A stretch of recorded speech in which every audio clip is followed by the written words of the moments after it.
Goddamn, guys. Goddamn. Hello, everybody. Welcome back to another edition of the news, as this is episode 318 of the news.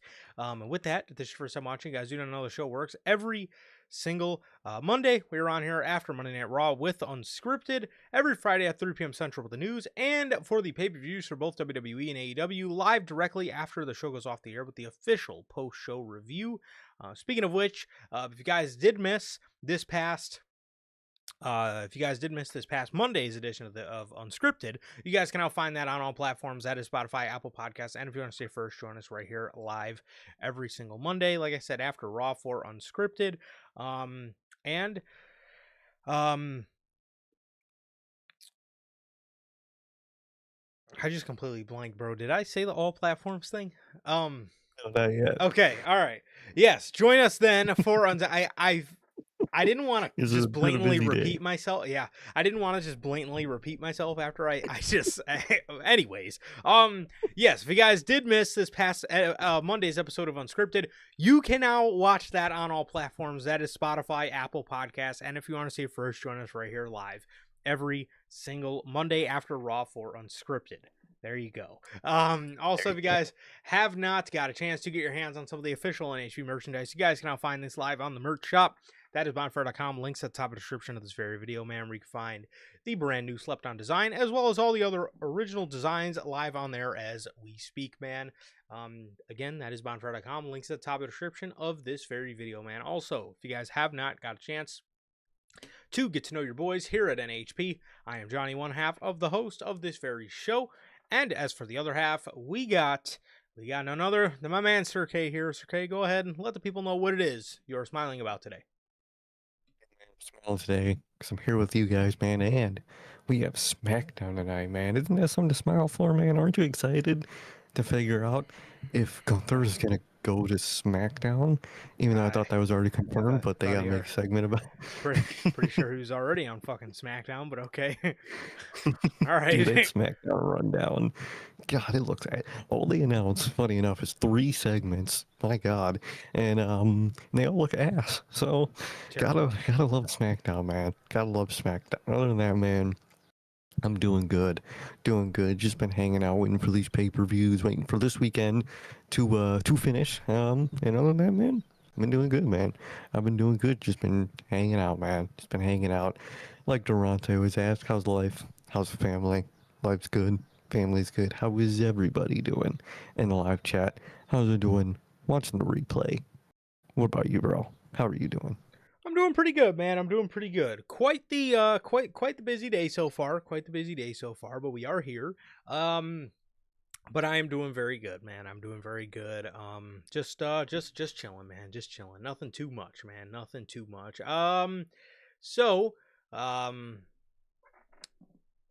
Yeah, that's pretty much about it. That's pretty much about it for me. But yeah, no, just chilling, man. Just chilling. Got an interesting weekend ahead, so yeah, that's pretty much about it, man. But with that, let's see. NBA playoffs, man. We're down to two games left. We got the Pistons and Cleveland tonight at 6. Cleveland's up 3-2. Honestly, at this point, man, I really wanted to see James Harden and Donovan Mitchell get knocked out in the second round again.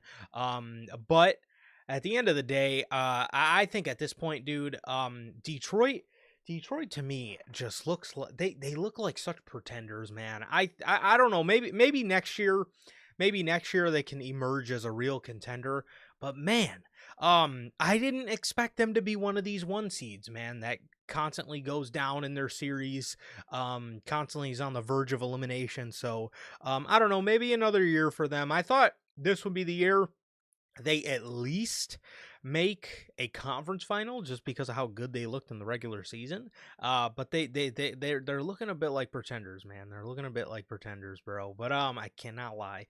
But Fake demons, pretenders, frauds. yeah, they're looking a bit like fake demons, a little bit, man. But yeah, As for the San Antonio Timberwolves game, I'm expecting a Spurs W tonight. I'm hoping for a Spurs W because I need them to take down Oklahoma City, bro. I do.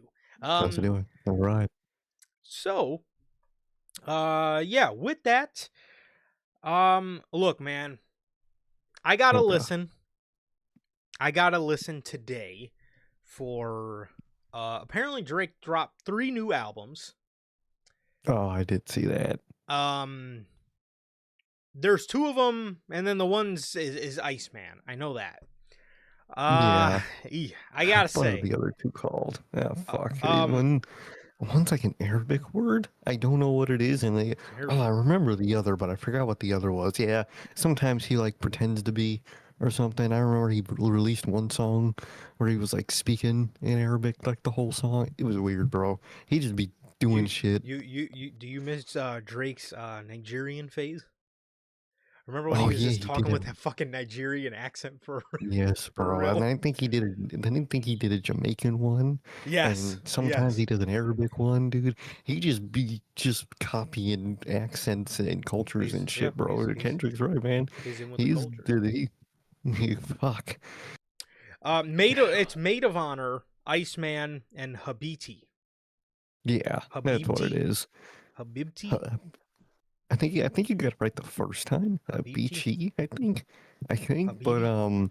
dude, I think one of those solely has like 18 songs. It's like, god damn. You know, Holy fucking fast food. I haven't got a chance to look at Habibti yet, but I listened to Maid of Honor and I listened to Iceman, and Maid of Honor, I was thoroughly unimpressed. I was damn near half of the fucking songs on there were a skip. However, a couple of the opening songs on Iceman, as we got deeper into the album, that's the one with 18 songs, by the way. As we got deeper into the album, I didn't really like, I kind of lost focus, kind of lost interest a little bit on what I was hearing. But I will say the first 3 or 4 songs on Iceman, I did enjoy. I'll give him that, man. But yeah, I mean that was that. Hopefully Habibti is good. Cause yeah, Maid of Honor was not that good. Not that good in my honest opinion. I wasn't, damn near half the songs were just, I was just like very, very It's sad that like I wasted my time listening to. Gone are the days of Take Care and Views from the Six, I must say. But yeah, which is how a lot of his albums are, bro. A lot of his albums, dude, I like, as his newer albums, I can genuinely find maybe one, maybe 2 songs that I like, maybe on a good album 3. But other than that, really how it is. a lot of these newer Drake albums that I don't think I have more than 2 songs from. So, No. Yeah, it just doesn't stick for me, man. Not really anything since like 2018 from the man really sticks for me. I came around to maybe 2 songs from For All the Dogs, or it might be 1. But yeah, like, it's again, one song out of a 19 song album is not, it's I don't know, it's just very, a lot of the songs just come off just like Nothing. weird. He's like one of the songs he was like speaking in like like the whole song was in like a techno voice. And I'm just like, what are we doing? Like, what the fuck are we doing, man? Like, if I compare this shit to like fucking Headlines or Nine from Views from the Six, I'm like, man, like, where's the music like that? But I mean, I get, rappers have to evolve and stuff, and they evolve into different sounds and shit, but ooh, sometimes it just doesn't sometimes it just doesn't pay off. But I mean, I guess something's working. I mean, a lot of people fucking love them. It's just not for me. So Not for me. yeah. And like that's the inconsistency. Like he does try different sounds, but like it's like 3 different sounds per album, and most of the time, almost none of them work out to me, man. Yeah, It's an unfortunate case.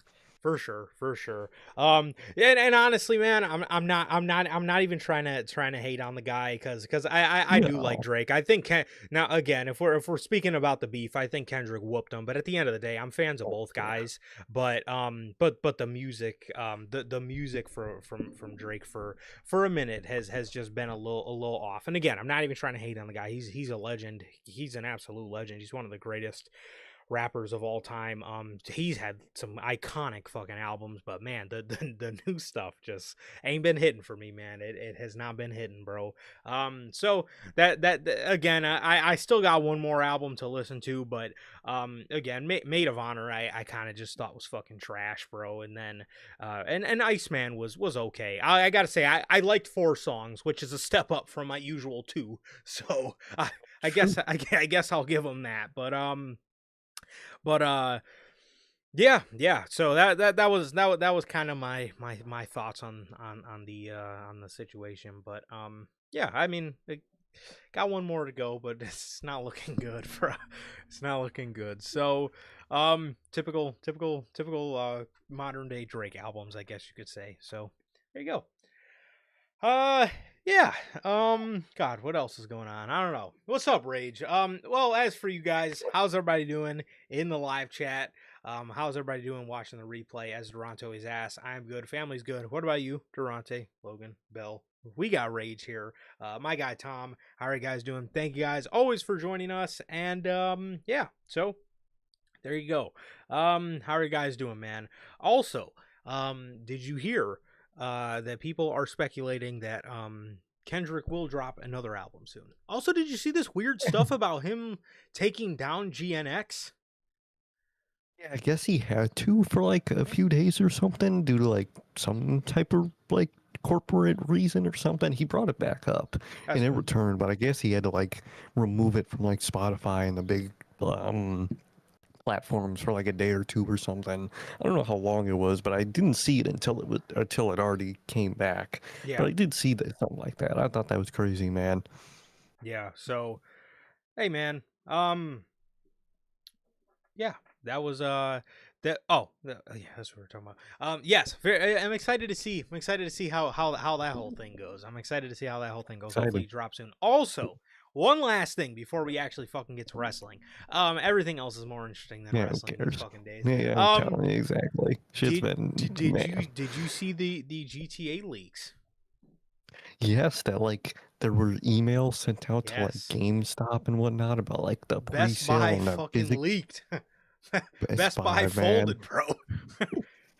What some people think is that it was the original were they meant to like get rid of the automated emails with the original release date? So some people think it might be that, but hopefully they announce the pre-sale or the pre-order soon. I hope so. I hope it is for the current release date and not the old one. I hope so, man. I am very pumped. I am very pumped for that game, bro. Also, is there any Batman news you need to share with us? Because I believe Matt Reeves has been a little active on Twitter, bro. He's got Twitter He's been fingers. active. He got Twitter fingers, man. They're not talking shit for no reason. But let me go to my likes. I'm sure I liked them. Yes, he was just tweeting out all the actors that are going to be in it. Obviously, first day he tweeted all the returning actors, and the second day he posted like the new characters. He posted Scarlett Johansson, Mm-hmm. Sebastian Stan. I don't know his name, but oh, I don't remember his name. I think it's Christopher something. Let me see in the comments. Man, I can't see his name, but he looks really good. He's like an older character. They posted some actors I just don't know their names, and we don't know their roles yet. But I'm excited, dude. I'm pumped. The process is here finally for Man, Batman 2. That's all oh, I care about. I can't wait for these set photos. I wonder if they're gonna be shooting like they did for the first one, like half Chicago, half London, half what was the other one, New York? I could see that. I think so. I think that's what they're gonna do probably. Yeah. So, hey man, I'm excited, bro. I'm excited. We should have some interesting times ahead, bro. But I'm so um pumped. speaking of interesting times ahead, man, WWE. We're gonna start you guys off with the WWE news today. As we have news on WWE's newest partnership, which, oh my God, well, There it goes again, man. We thought, jeez, you know, how many we fucking thought we were partner, done with man? Vegas, man, but we're going back to that general region, man. Literally like 2 hours away. Not even. Yeah, these TKO suits, they do not want to travel. You know, for people They love the desert. and for people that can actually afford to travel, they don't want to travel. Like, what They the don't fuck? want to travel. Y'all are rich. Literally, What are we doing? they just want to drive over the Hoover Dam and that's it. They're in this state. They're in the next state, man. That's all they Man, need. quick little drive through the desert. You know, you guys are the ones that can afford $5 a gallon. Okay, it's almost Yeah. in Chicago. It's almost got up to five. It's almost $5.30 a fucking gallon. Listen, Oh, bro, it's the so bad. the TKO suits that they can afford they can afford this gas, and They can't. they don't want no part of it, man. They don't want no part of paying for this gas, man. They don't want to drive anywhere else other than the West Coast. So my All God. they want. So TKO and the Arizona Sports and Events Alliance announced a multi-year agreement that will bring a series of UFC, WWE, PBR, and Zuffa boxing events to Arizona. The 7-event agreement will span 3 years. It will span 3 years, and then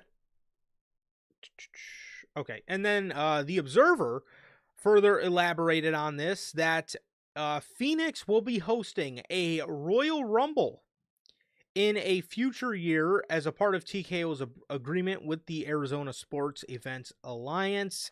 He would then also further elaborate, saying that the Phoenix agreement is for a Survivor Series, Royal Rumble, and Saturday night's main event for the years upcoming that they have the agreement for, which is 3.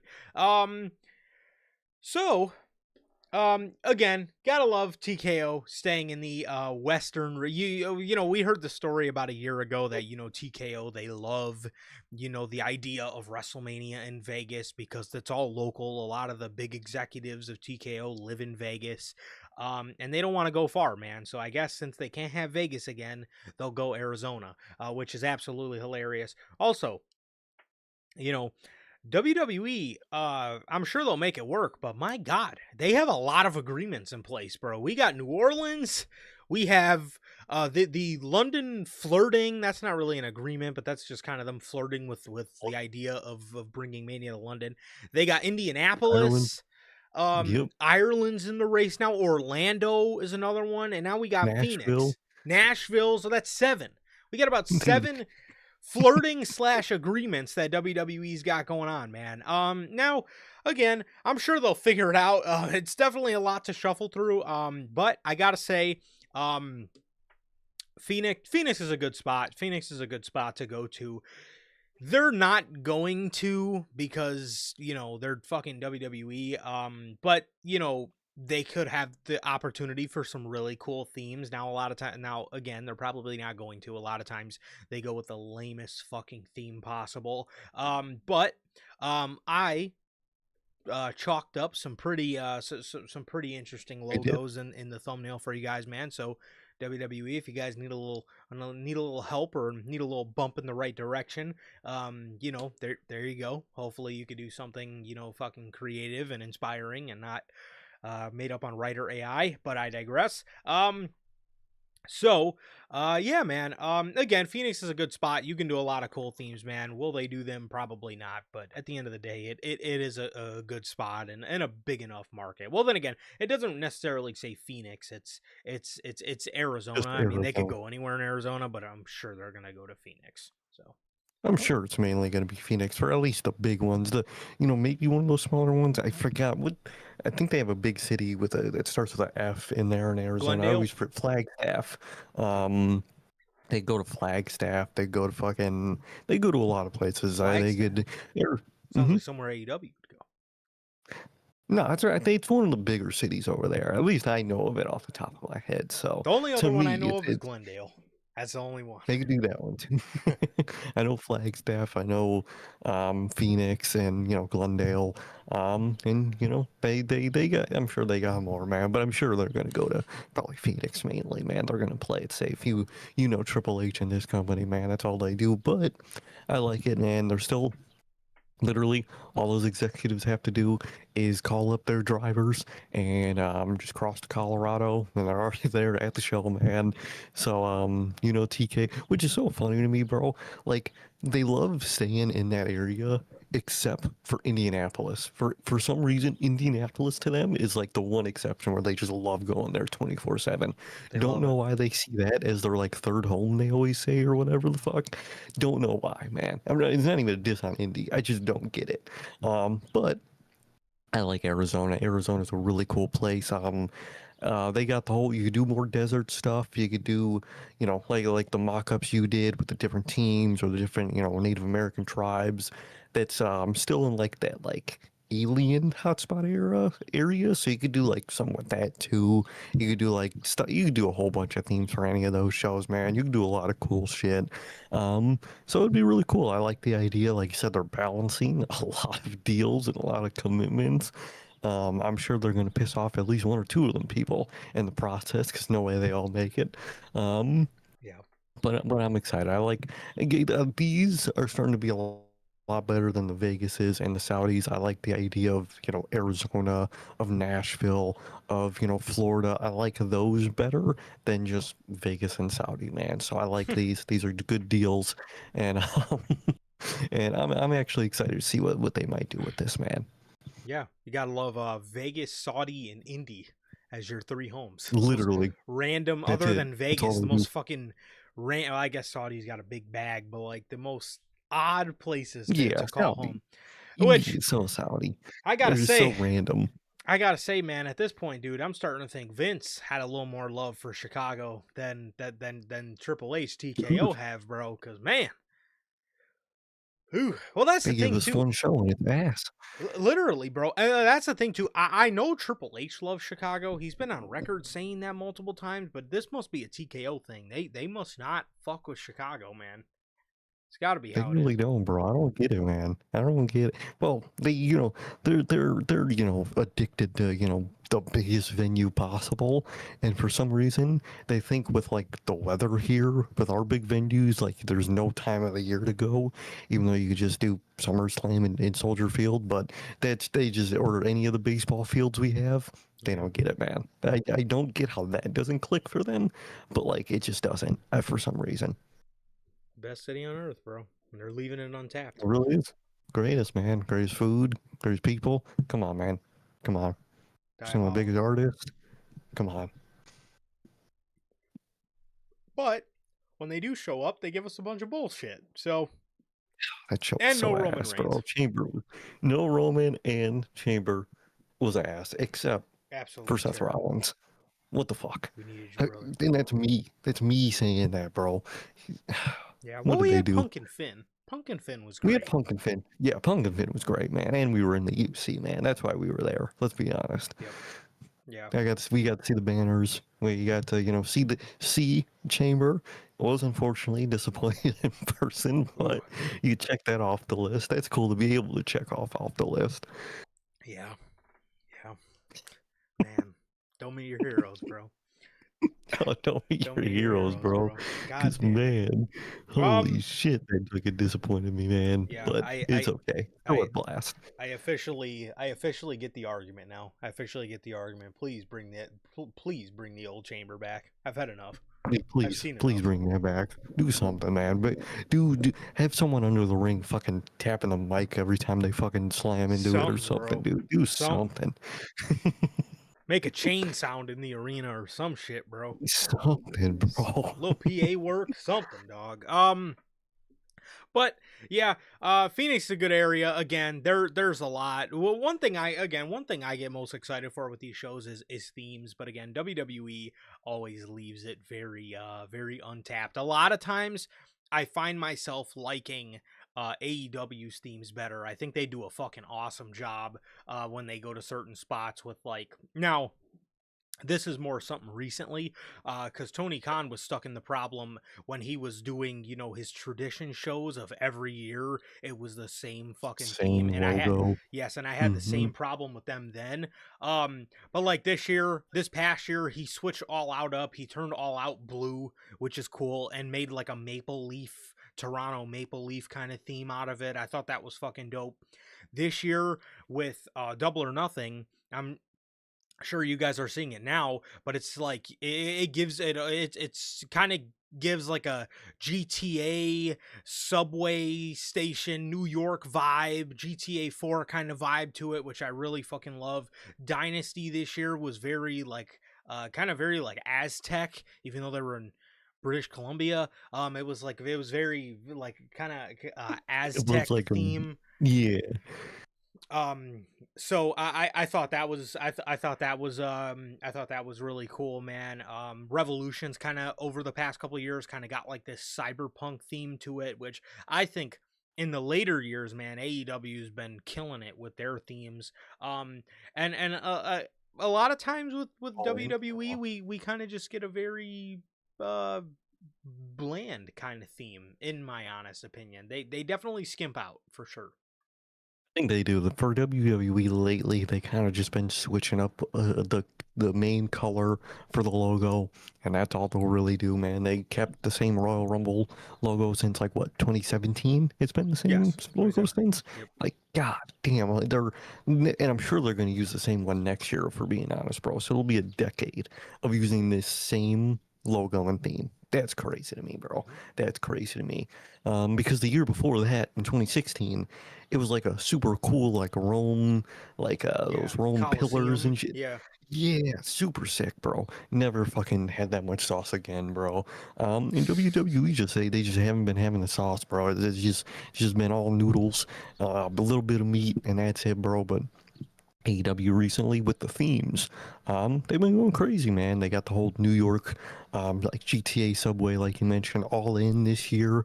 Has like Yeah. that when they take the piece of paper and do like a scrap for each letter, and it's like a whole different thing. Super sick for all. It's super cool theme. And I like it. It's been different. Each show, it helps each show feel fresh, man, and that's really good to see, man. So, definitely, I really wish WWE would get back on that train of just being creative, man. I mean, people have been complaining about it, especially for like this year's SummerSlam. I've been seeing it a lot, man. People want like that old school summer theme where you put them in front of like a picture of a beach and shit, man, Hmm. and like. Fucking have fun, dude. Just have fun. Have them fucking pose like on a beach in like beach clothes or something, man. They just don't do fun shit like that no more, bro. Like just have fun with it. 100%. And two, like we talked about using them using the same logo. Look at the SummerSlam logo. Shit's been the same. It's going on the third year. We've Mhm. seen, and the first year they did it, it was It was really cool. cool. And it fit. It fit. You're in Motor City. It kind of looked like like an exhaust pipe. And it had Yeah. like the flames coming out of it.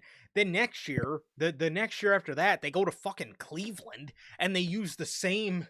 They use the same exhaust pipe logo. It's like, you mean to tell me you couldn't go, like, you're the Cleveland. show was at the time, the stadium was literally called Cleveland Browns Stadium. Why wouldn't you go You with can a do a Browns theme. yes, you couldn't have gone with like the like a Cleveland Browns theme. I know they got like the Pitbull logo that they use sometimes, or like like there's so much you could do. So again, as much as I would love to say that I trust WWE to do great themes when they're in Arizona for a Rumble, for a Survivor Series, they're probably not. It's probably going to be or look even AEW last year when they went to the Glendale, Phoenix area. They did the Neon Desert, which was one of my Yeah. favorite themes for Double or Nothing. They had the same Double or Nothing logo, but they changed it up a little bit.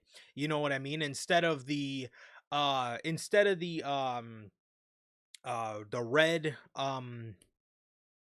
like Casino chips not the or casino strip? chips, like like the Yeah, LED a little light strip strip on line. it. They Yeah. made it blue. They made it blue. So which is actually, I think they have to that was actually a really cool touch, because now that I think about it, they have to use that color a lot in Phoenix, because like certain colors like you can't use, because I know they have that McDonald's that is like that blue color out in Phoenix. Yeah, I That just forgot dawned on me. about That's that. probably why they fucking added that. That's actually really cool.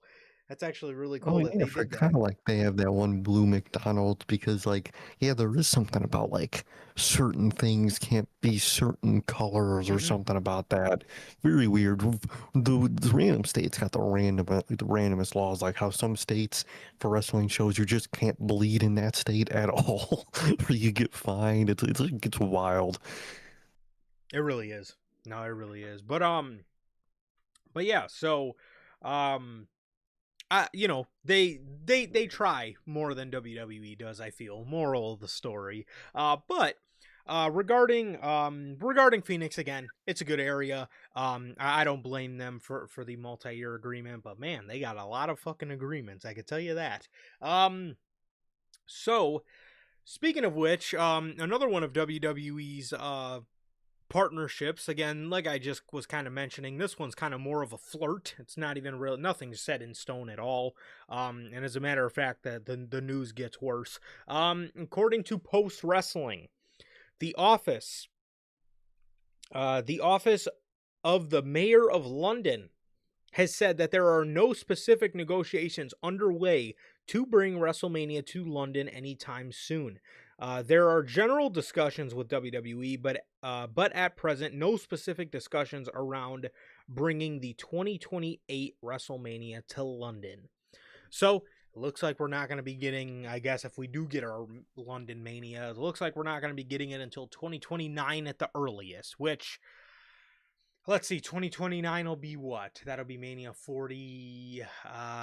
What's it? This year was 40. This year was I've 42. Yeah, 45. So London will be 45. I certainly hope. See, I always was under the assumption that WWE was going to bring a milestone number to London. They were going to bring a bigger Mania to London, like a 45 or a 50.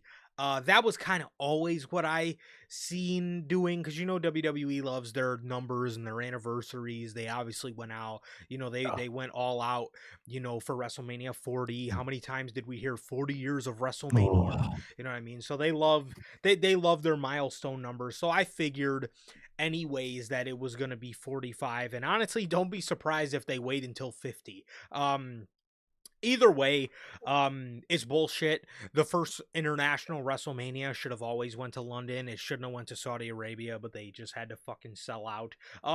They say there's general discussions with WWE, and obviously that's for bringing any show there. They're always going to be yeah. in discussion with London because they know it's a big market that they can go to for a pay-per-view, or for a Raw or for a SmackDown, and get a huge number, a huge gate in. So there's always going to be those discussions. Obviously, there's nothing new there. No new ground to cover there. But as for WrestleMania, again, the first WrestleMania internationally should have always been in London. The fact that that got halted after, I don't know if you remember, but a couple of years ago, they had motherfuckers hyped, bro. Like, they were going to London, taking pictures with the mayor, holding up that tiny little fucking belt. He looked like a complete dork. They were, I'm sure there was a couple Triple H, are you ready? Fucking tweets in there. But at the end of the day, the London era. We were gonna fucking have to hear Michael Cole talking about the London era, and it seemed like we were gonna get it, and then things went cold, which WWE seems to do to a lot of people when they're in discussions with. It sucks. Again, I wish things don't always have to fucking fall through with this company, or things don't always have to move so slowly with this company, because again, I think us as fans deserve it. I think the people of London, I think the people in the UK deserve a WrestleMania. That's some of the most passionate fan bases you could give. When they put on a good show, they give Chicago a run for their money. Now, again, I may even, me being from Chicago, I may even have to give the edge to the UK, because they are lively when the show sucks. Us, Yeah. when we feel some bullshit going on, sometimes we retaliate. But if the show is just bullshit and boring, you get What's Elimination their Chamber. beats in? where you can't even make any exactly. fucking noise about anything. Like, So like, how do I look getting up clapping for fucking Logan Paul doing the same some fucking spot he always does? You know what I mean? Like, there's nothing to fucking clap for. There's nothing to yeah. cheer for. Um, I'm excited. I love the idea of a London Mania. Like you said, it should have been the first, um, overseas WrestleMania. They just had to go with Saudi, man. That Saudi money was talking. Even though especially with the way they announced and are trying to do that AAA thing, I really wouldn't be shocked if only one night of WrestleMania it was going to be in Saudi, unless Saudi's really paying them. And I can see after this one, two locations for each night. I really think they're going to test the waters with this AAA show, Triple Mania, whatever they call it. So I really wouldn't be shocked if they're like one night's in London, the other night's in Nashville, hey, something What a like way to that, man. skimp them. What a way to skimp them, bro. And I feel like the locations themselves would be pissed with Oh that yeah. because if I'm London and I'm like, oh shit, I'm getting WrestleMania, like we're gonna give you WrestleMania Saturday. I tell them to fuck off because first of all, Yes. you know the stigma on WrestleMania Saturday. Second of all, Yep. you're only getting one show. What do you mean? So the other night they're just gonna be just at home watching the show? Like what? I want them out on the town. What are you talking? That's the whole point of getting you guys. But love the idea of London Mania, man. I do see it happening on a milestone show, which for me never made sense, man. It makes sense to why I think WWE makes sense to their minds, but in my mind, that's going to be a big show. London Mania is going to be big. A milestone number is going to be big on itself. Hmm. Might as well let them be big on themselves. And like, let's say it's like 46, they make the London Mania. Who's talking about 46? But if it's in London, obviously it's Mania. You're going to talk about it, but it's going to be big. Like, I never get the, we have to do the big milestone in the big location. It will probably be better if you split it up, but that's just me, man. That's just me. But either way, I love the idea of London Mania. I really hope it does go through, man. And I want to see it, man. I want to see the theme. I want to see the location, and it better be 2 nights in the same location. Better be. Yeah, that's one thing. And you mentioned it, and me and you spoke about this last weekend when we heard about Triple Mania, but like that is something I could absolutely see WWE dipping into. Yeah. Um, one night is in Nashville, Saturday WrestleMania is in Nashville, Sunday WrestleMania is in Orlando. I could, because then they'll be able to get two site fees for each from each state. Each state will pay, they'll be able to get site fees from each state. It'll probably be a little bit lower because you're not there all weekend, so hopefully that's something that stops WWE from doing it, because I love the 2 nights, I do.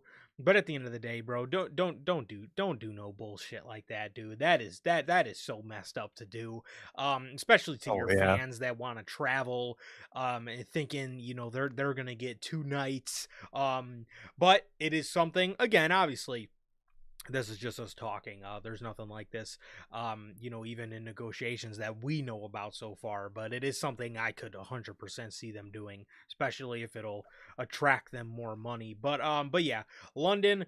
Hopefully it ends up happening, man. And I totally get what you mean about not wanting to wait for a milestone number, thinking, well, we gotta wait for Mania 45 because that's gonna be a big one. Every Mania should be a big one, dude. What? Why? Again, like you said, even like a number that I guess doesn't attract, maybe your casual viewer, like Mania 46, you know what I mean? A Mania in London would entice people to kind of walk that direction. Again, I get why they would do it. It's an anniversary show. But at the end of the day, Yeah. I get their again, mentality. yeah, at the end of the day, man, it's like every mania should be treated as a big WrestleMania. So that's just kind of how I think about it, man. Either way, I'm excited for it, and I hope they can get it done, bro. But yeah, that is the latest on London's WrestleMania. Um, Speaking of the What's UK, up, David? How you doing, man? Says, have you guys heard of John Torts? I have not. I've never Who heard is that, man? never heard of Mr. Torts. It says the Vegas Golden Knights has no balls. What is that? Their They got no balls? hockey team? I think that's their. Yeah, I think the Knights are their hockey team. I think that is. There I you guess they go. have no balls. No Don't know what balls. they're doing. No I have balls, no bro. idea about the hockey world, but I'm gonna take your word for it and say they have no balls, man. I think that might be fake demons. They could be. They could very well be fake demons for sure. Um, Speaking of the UK, man, WWE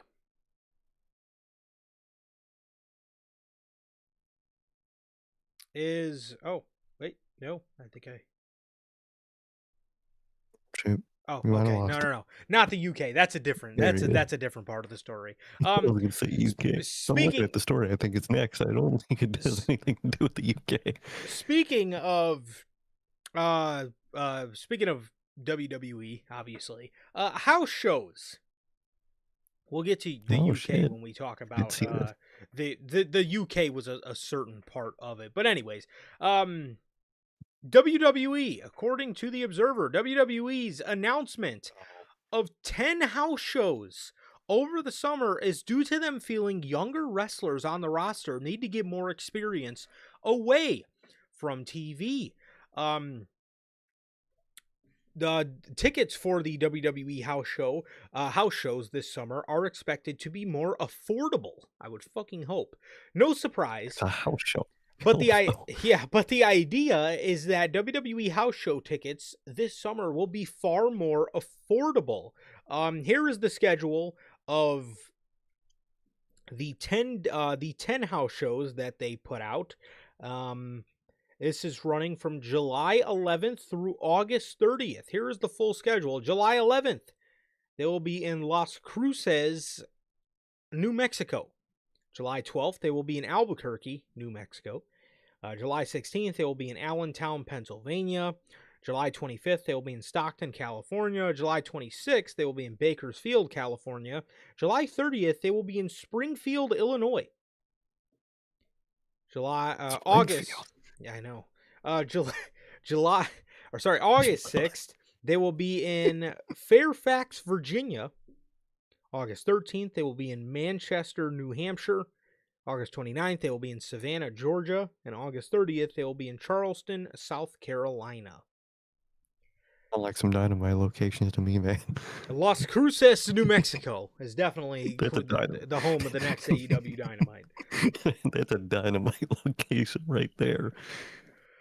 How you feeling about WWE bringing back house shows for a month and a half? How do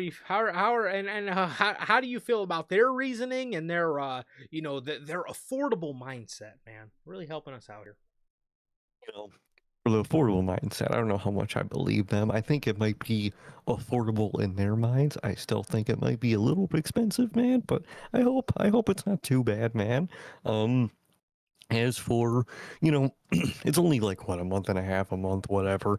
I think they're really doing this to test how it would work in rotation to normal TV.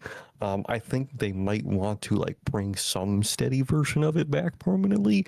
I think they want to test what will work. So I could see them doing like 2 or 3 like burst of the live event set over the course of this year, man. And I could see in 2027 them maybe introducing them into the regular rotation, man. Either way, I think it is good, man. Live events for many years were very like protested by like fans and some people that didn't like the schedule, and I think it was fair at the time. I think Vince did run too many of them.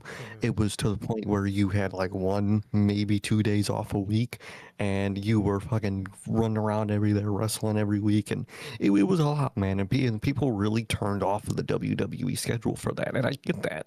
I mean, that's that's heavy, man. And some people were champions with that, man. I think Mox was one of the champions in that. I think that was what, 2018. He had the most matches that year and like appearances. It was something like that. I know Mox was in there one of those years, man, when he was Dean. But I think it's good, man. I think the reasoning is a little bit just like I think it is useful for young guys. I don't think they realize how useful it is for even the veterans. I mean, I know they don't really like veterans being there, but I think it's still useful. I mean, because that's just in any sport you want, especially your top talent, if I'm being honest, to be in as use of shape as possible. I'm not even using him to dig on him, but like Seth, for an example, I'm not even using that to do my usual jokes, but I think a guy like him, he's a main eventer. I would think even him would have less injuries if he had, more of reps in live events. And I think it'll work better for the younger people they want in there, which is good because, it's them working with not just other young people, but bigger stars. I mean, I'm not expecting a Roman to be there every week, you know what I mean? But the occasional Seth, the occasional Drew, maybe, stuff like that. People like that, and like Jeff says in the comments, what's up, man? How you doing? Build chemistry. I mean, that was one of the Vince methods, which I think was really good. You start a rivalry on TV, even before they're, televised matches on pay-per-view on TV, whatever. They would have live event matches to, build chemistry. I think all that type of stuff were good. I think if you look at a case like AJ and Becky, that would have really helped their case. If they got to just build more chemistry before their TV matches. Either way, I think if you do it in a moderation in terms of like one or two a week, you keep it in that rotation, you keep moving people around. Maybe you do one for more of the Raw people, one for more of the SmackDown people, and then you could put NXT people on either show if you want to test the grounds with that, man. I think that'll be a good system, and I think it is good to introduce that to stop injuries and just build more chemistry and just also a good thing for the fans, man. It might alleviate some of the fans, mindset towards WWE. If these shows are affordable, it'd be like, well, you know, TV is fucking expensive as shit, but if they're in the area for a live event, might go check it out, man. So I think no matter what, as long as they don't overdo it like Vince did, I think it's a really good thing. And I think they should go with it, bro. But what about you? So, yeah, I'm kind of, when live events went away, I was happy with it because I thought they ran Mhm. too many live events. I thought the live events they were running were nonstop, and I think it was so much to the point where it was causing injuries. But Yeah. at the end of the day, you know, you can't. As time moved on, it's like all these injuries are happening because these guys are wrestling, once or twice a month. They're not really in ring shape as much as, their bodies aren't as used to, taking bumps and moving around as much as they once were. Especially a lot of these guys, their bodies probably stiffened up, especially guys like Drew or guys like Seth who ran the live event schedule. Their bodies were used to taking all that abuse and then to just go and cold stop that, just stop Oh, it yeah. fucking cold turkey. I'm sure a lot of their a lot of their bodies probably like stiffened up because it was like such a long break from doing it. And then once you go back to doing it again, your body is more prone to injury. So I think overall, it's something that I think WWE should have never fully taken away. Completely. And I get why they did take it away because the idea of live events of like, that Vince schedule, it was just too much. It was too much. It was too much for guys to handle. But at the end of the day, if you do look at the younger guys and the older guys, again, the older guys, like I said, you got to keep them in in-ring shape, bro. The older they get, they will be more injury prone if they're not taking bumps at least a little bit. You know what I mean? Throughout, because again, these guys aren't wrestling every week. Like Cody Rhodes doesn't wrestle every week. Drew McIntyre doesn't wrestle every week. A lot of the time, these guys are wrestling once a month, once every 2 months, because again, they're not on Raws and SmackDown wrestling every week. They're just in a segment, in a promo segment, or whatever the case is. Um, so, and as for the younger guys, they need reps. They need to know what works. They need to know what gets over, what doesn't. They need to and then for WWE too, does WWE not want to watch to see what they have in maybe some of these younger guys, bro? And then again too, it keeps people happy. It keeps people happy because they are actually being able to wrestle. They're actually able to go out in front of a crowd, in front of a house and perform. You know what I mean? They're not, just sitting back there and catering, flying, sitting through these miserable fucking airports to fly to a venue, to just fucking sit in the back Sit all back there. day, Hmm. so it can keep a lot of guys that even aren't on TV happy because they're at least still getting work. Uh I would say for WWE, I don't think you should bring live events back where it's just full all gas, no breaks, 400 days out of the year, as Hulk Hogan would say. I don't think you should ever do that again. But I think, bringing things back periodically for like tours, you know what I mean? Like, okay, we're going to do a stint from July to the end of August. Okay, and then we're going to do another stint from we're gonna do the next stint is maybe from, you could do one throughout the month of Over October. December. You know what I mean? Yeah, Hmm. for exactly from the end of October to the middle of December. You know what I mean? You could do a stint there, and then you could do another stint from uh February to the middle of March. You know what I mean? I think that's the best way to do it, because you're keeping guys ready, you're keeping guys in ring shape, but at the end of the day, you're not overworking them. I think that's the best way to go about it, as opposed to just stopping it, entirely.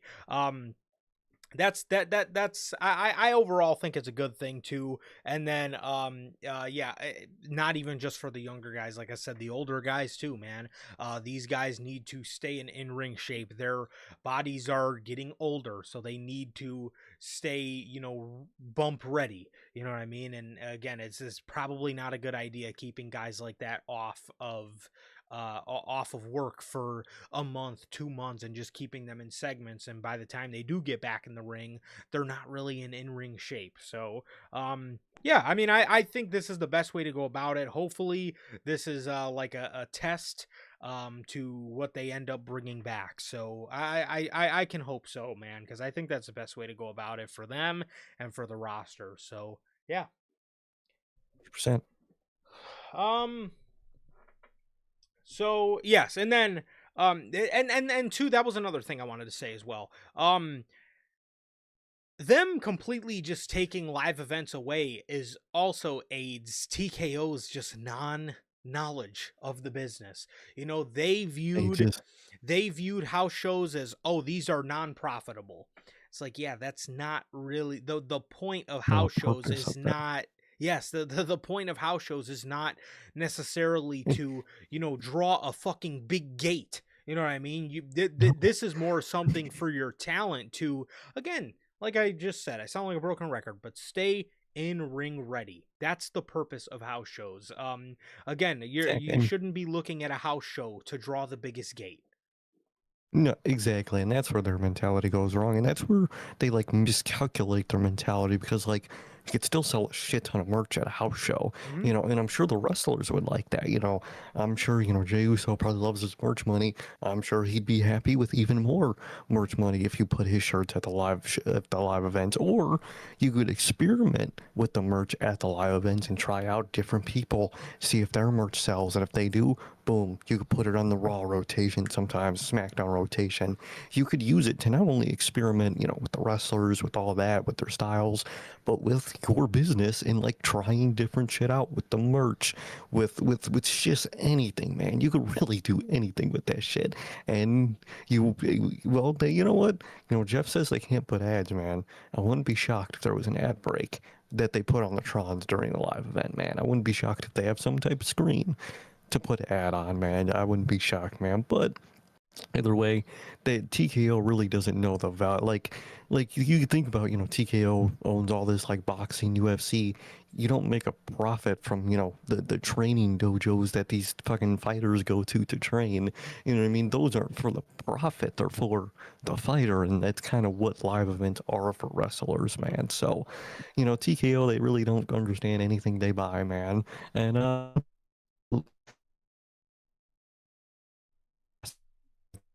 best where it's a burst over time, month or two, boom, you got to set a live events, you got to break from them, boom, you got to set. I think that'll be a good system.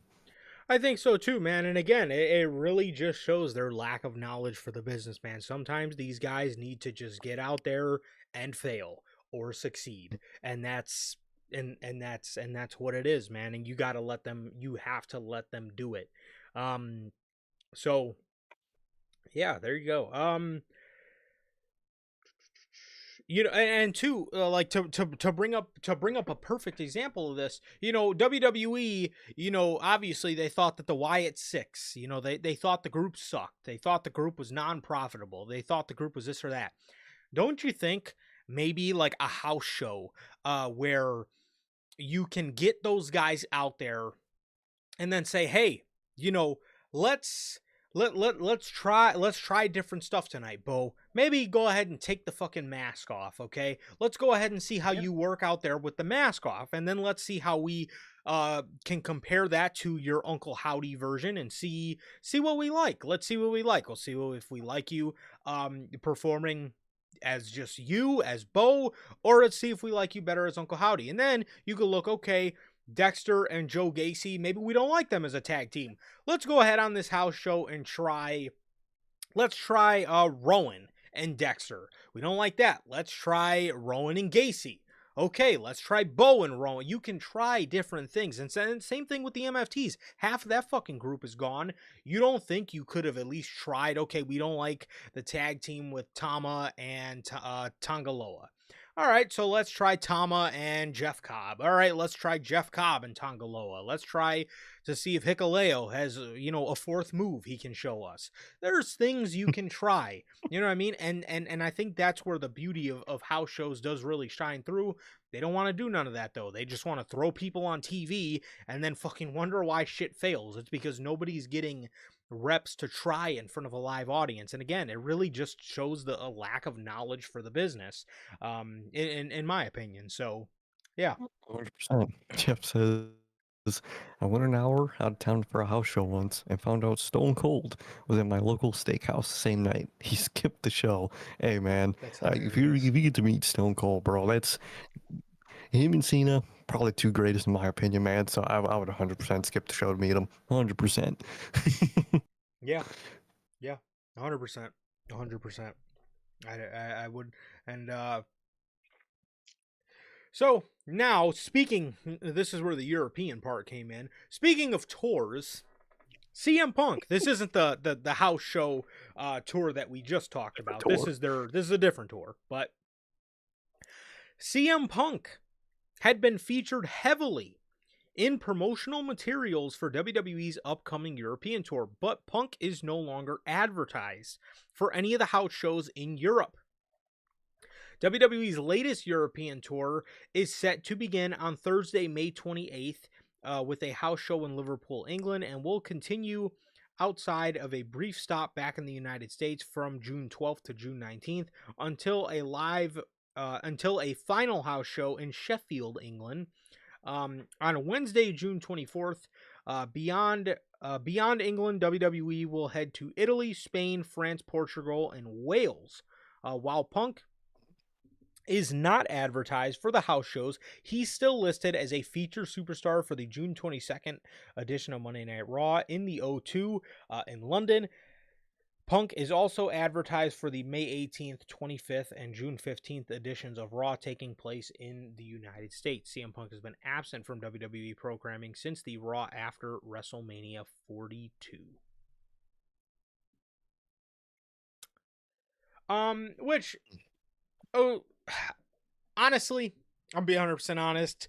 Keep him out. as long as humanly possible. As long as until you actually want to bring him back to do something meaningful. Um, as far as it's looking, bro, all that fucking awaits is a feud with Cody Rhodes. So Yep. I don't really know, and it seems he's being advertised for Raw. So I'm assuming they're gonna put him back on Monday Night Raw, which again, he's not tells me he's probably not really gonna be doing anything meaningful until the feud with Cody, which is gonna be next year's Mania season. What he does upon arrival, I don't know, which is why you can keep him out for as long as possible. And again, I do not. I know WWE is gonna want him back as soon as possible because CM Punk is one of their biggest stars, and I get that. But at the end of the day, I must say the break has been pretty nice. It's been pretty nice. We seen a lot of CM Punk and we seen a lot of CM fluff for a while, and I just think a break was a little bit nice. And again, I love Punk. He's one of my goats, but and I think in the ring, dude, I really think he was in tip top shape. I think he was fucking phenomenal. He was doing some of his best shit. I really do think that in the ring, the stuff that we've seen from him on the mic has just been not very CM Punk to me. So I think the break has been very nice, to be honest.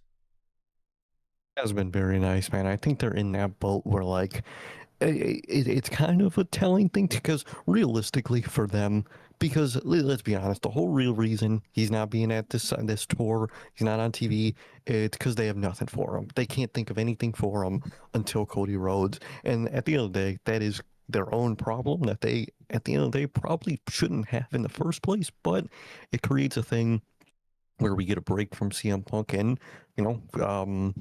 being away makes the heart grow fonder, man.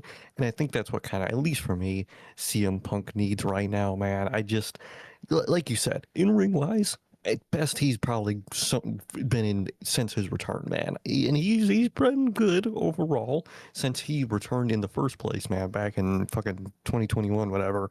But he's been like in ring wise very good lately. But on the opposite side, the character and promo work, man, that shit has been Yeah. rough for me. Like Jeff says, been very corporate, been very Chad-esque, man, been very Cody Rhodes-esque, man, and that just, man, it's rough for me, man. I feel like they don't know what to do with him. I think that's the real reason why he's not going to be on anything because they have no clue what to do with him for the time being, even though I do like this break, and like you said, I hope they keep it. You could think of like a million people to put them with, just younger guys. Maybe commit to putting them on SmackDown, getting them with a program like Ricky Saints or something for the fuck of it. Help Ricky out, do something in the meantime. But I get it. I think Hartness will make the. I think him being away will do better, make people want him more. Look what it did for Seth, man. Seth, he was on TV every week. And I mean, Braun said in his promo, he was coming out saying the same thing every week, man. And we had that long break from Seth. And ever since he's been back, he's probably been like my favorite part of Raw. You know what I mean? So, which is crazy for me, of all people to say. But like, the break was nice. He came back really good and a good version of his character overall. I like it, man. I like what Seth is doing, man. Um, and I think breaks are good. I think Punk does kind of need a break, man. And when he returns, they'll fucking do some fluff for him, man. But I like this break. I hope it continues, man. Maybe bring him back maybe like a month before SummerSlam, if I'm being honest, bro. Give us a summer without Punk, and I think it'll be better off. But like you said, they're gonna want him back as soon as possible. I know this company, so I could see probably after that European tour him coming back. I wouldn't be shocked with that, man. But either way, we're getting a break from Punk, man. I don't think it's what people think. He's mad that Roman took his time. Well, he probably is, but I don't think that's the reason he's not on television. I think it's really just WWE having nothing for him. But let's take this break. Let's appreciate this break. And I hope character and promo wise, he comes back better than he was doing before. I seen a lot of people saying it. I would be interested to see it only because the guy got fucked out of his feud, but you could bring him back, feud him with LA Knight, like you mentioned, Ricky I'm like, right. Saints. Um, Yeah, him and LA Knight had really good chemistry together. I can't remember what the hell they they were did. building to. But I think maybe they Oh, were just fuck. fighting the Vision at the same time. But he I think they was were. he was kind of in scuffles with LA Knight for a little bit, and it was actually really, really good. I really enjoyed it. Jay stuff. I It would was like when he was feuding with Jay. Yes. It was. So that was what, like October, November-ish of last year. Yeah. And it was very good. I enjoyed the hell out of it. So I thought they did. I would like to see them expand a little bit more upon that. And again, too, it's giving LA Knight something, feuding with CM Punk, which is different. You know what I mean? It's different. And if Punk and LA Knight can even, they're not going to do it, but LA Knight can even pick up a win against CM Punk, because if you're about to have Punk win Money in the Bank, then Yeah. he can take a loss. I don't Yeah. agree with CM Punk winning Money in the Bank, but will they No, give but LA they're Knight a gonna do it. victory? No. But at the end of the day, a man can dream, but you can do that. You can do a feud with Ricky Saints for CM Punk. That could be really cool. There are things you could do for CM Punk with CM Punk. You can you can do a lot, okay?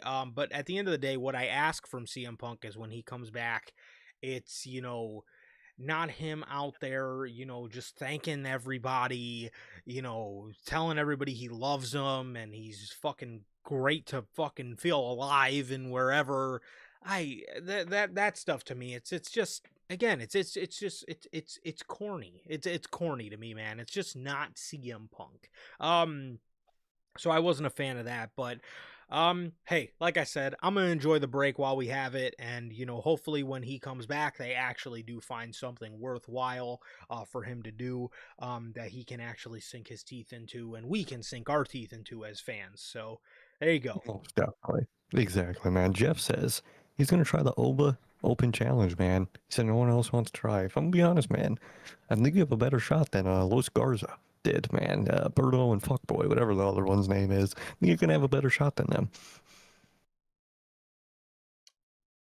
You very well could. You very well could, man. What's the other one's name? Birdo and fucking who's the other one? I always forget his name. Angel Garza? Oh, Garza. Okay, there you go. I was gonna say, I thought you got it right. Yeah, there you Oh, go. I said Los Garza, the group name. Oh, yeah, I'm dead. Yes, it's Angel Garza. Angel Garza. There you go, man. There you go. Birdo and Garza. I always forget. Yeah, I always forget Garza. There you go, man. Birdo's hard to forget. He says he's gonna go full force on Oba. Whoa, now. You could beat him, bro. Full force What happens if somebody I think beats Oba on this little streak? And Is that just momentum's go up. Is there a prize? Literally no incentive to even try to face Oba, man. And I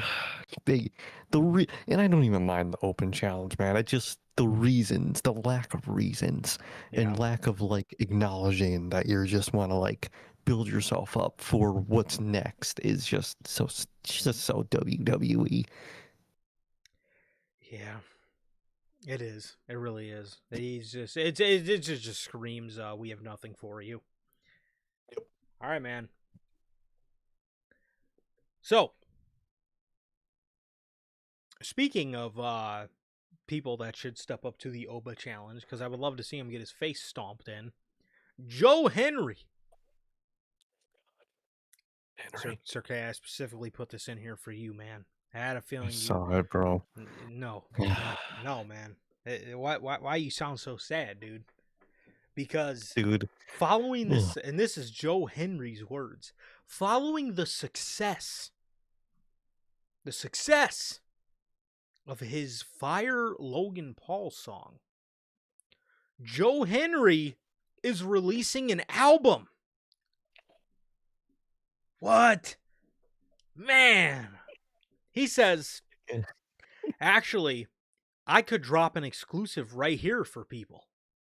It's exclusive. Are you ready? Unfortunately. Because this is actually very relevant. So this is an exclusive. I haven't told anyone anywhere, but I've recorded an album with WWE music. I'm going to drop this summer. We recorded most of that in New York at the WWE studios. So what I've done now is the microphones that we have there. I've basically replicated the setup back home. So I don't have to fly to New York to do it. I can send stuff in. We can work on it back and forth. Man, this sounds great. So that's one of the things that makes these songs work, is because they're fast and they're tropical. So, What is? so, Did he listen to Ocean Man once? I was like, dude, that song, I'm gonna make a bunch of those. Tropical. so we can, basically, we obviously did the Logan Paul song on TV. We'll be able to get that done that week because they can send files back and forth. But yes, there is an album coming out.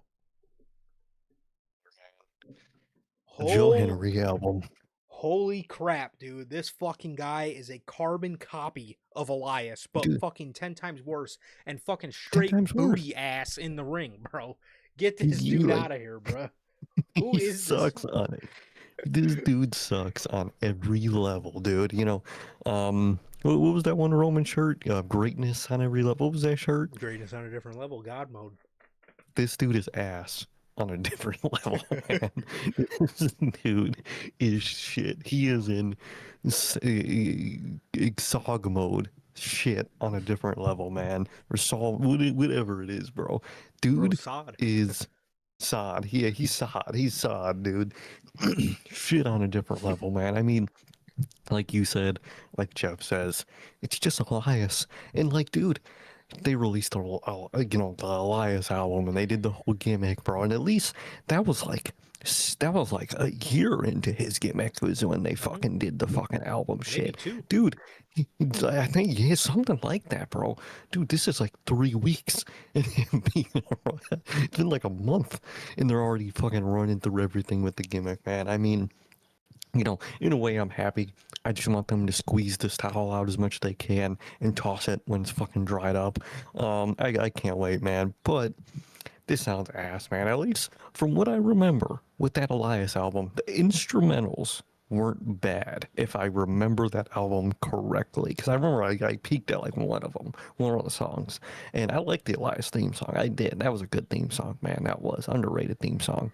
Drifter, was it called? That was a good one. Yeah, it was a good one. I fucked with his theme song. And did he get Def Rebel at some point? Might have. I think he did. I Maybe think he for did. But Ezekiel. anyway. Oh, I think so. Probably Ezekiel. My God. But either way, dude, what is this, bro? He's releasing an album. You know what? In a way, bro, let's run through this gimmick. Let's fucking dry this towel out and then just toss it in the fucking garbage, bro. Because this dude sucks. He sucks at everything he does. He can't sing. He can't play guitar. He can't wrestle for shit. Guy's finisher is dog shit, dude. He's a normal sized dude doing a choke slam. I He hate looks that. horrible. Oh, He's that horrible. that is the main thing that turned me off to him, bro. When I seen his finisher, I was like, that is an ass finisher. I'm not gonna lie. Like, for a guy his Yeah. side, like, I'll admit, at least for Damian fucking Priest, he has a choke slam, but at least he's tall. At least he's tall. It makes sense. Now, that bum ain't making it past the gate either. But Joe Henry, dude, this fucking guy. And I'm sitting there, I'm like, well, his finisher kind of sucks. Let me see how he is in the ring in general. Straight, hot, flaming, fucking butt ass, bro. He's fucking trash, dog. This motherfucker sucks. All right, this fucking butt ass, dude. this fucking guy is straight fucking booty, bro. God, he's so terrible. And then he comes out there singing his fucking jingles every week. Like, bro, again, it sucks, but you bring up a good argument. I gotta say, you bring up a good argument. This is very soon, and hopefully WWE's mindset is this fucking dude is fucking dirt on the bottom of your shoe, fucking butt ass. Like I said, let's just go ahead and kind of wring the towel dry and then fucking throw it in the pile. Because, man, I mean, he's got an album coming out. I gotta say, all jokes aside, man, he's got an album coming out. And Joe, I hope your album flops. All right, I really do. I hope you get no streams, and I hope this album is so bad that they end up having to take it off of Spotify, bro, because you can't sing.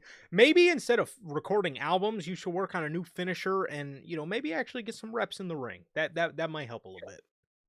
Exactly. Maybe that might help him a little bit. Probably not. Dude just sucks in general, man. I think he's a brick in the ring. I don't think you're gonna improve much of a brick. But like I said, man, hope he just runs through the gimmick. His gimmick dries up, and I hope they realize how Oh. temporary you know. Oh, go ahead. I was gonna say, timeout. Another thing about the moveset. Also, when I seen his little tope dive, holy fuck. Oh, I would have released him right there when I seen that bullshit. oh, he would have. Oh Man, man, I would have smacked him over he the would have head got as soon as he Gorilla. walked back from Gorilla, bro. I promise Oh. Man, I swear to God, bro. Oh, fuck, what was I gonna say? Damn it, lost it, man. But either way, man, dude sucks. Hope that, that's what it was. That's what it was, man. But Triple H has this thing where he likes to test people if they're going to be flukes or not, if this momentum's ever temporary. WWE's always did that.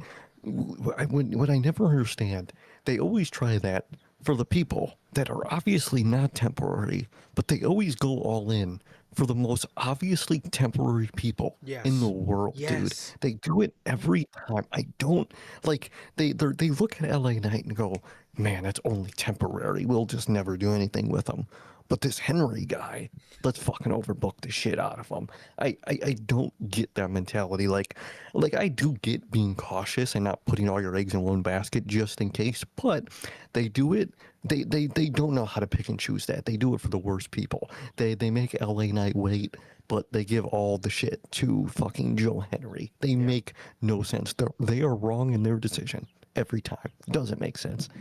Yeah. Oh, 100%. And two, like you said, they always go with the biggest novelty acts. Like LA Knight, he has his catchphrase as yes, but he's a character that is humanized. He's humanized enough, and he's proven in the ring.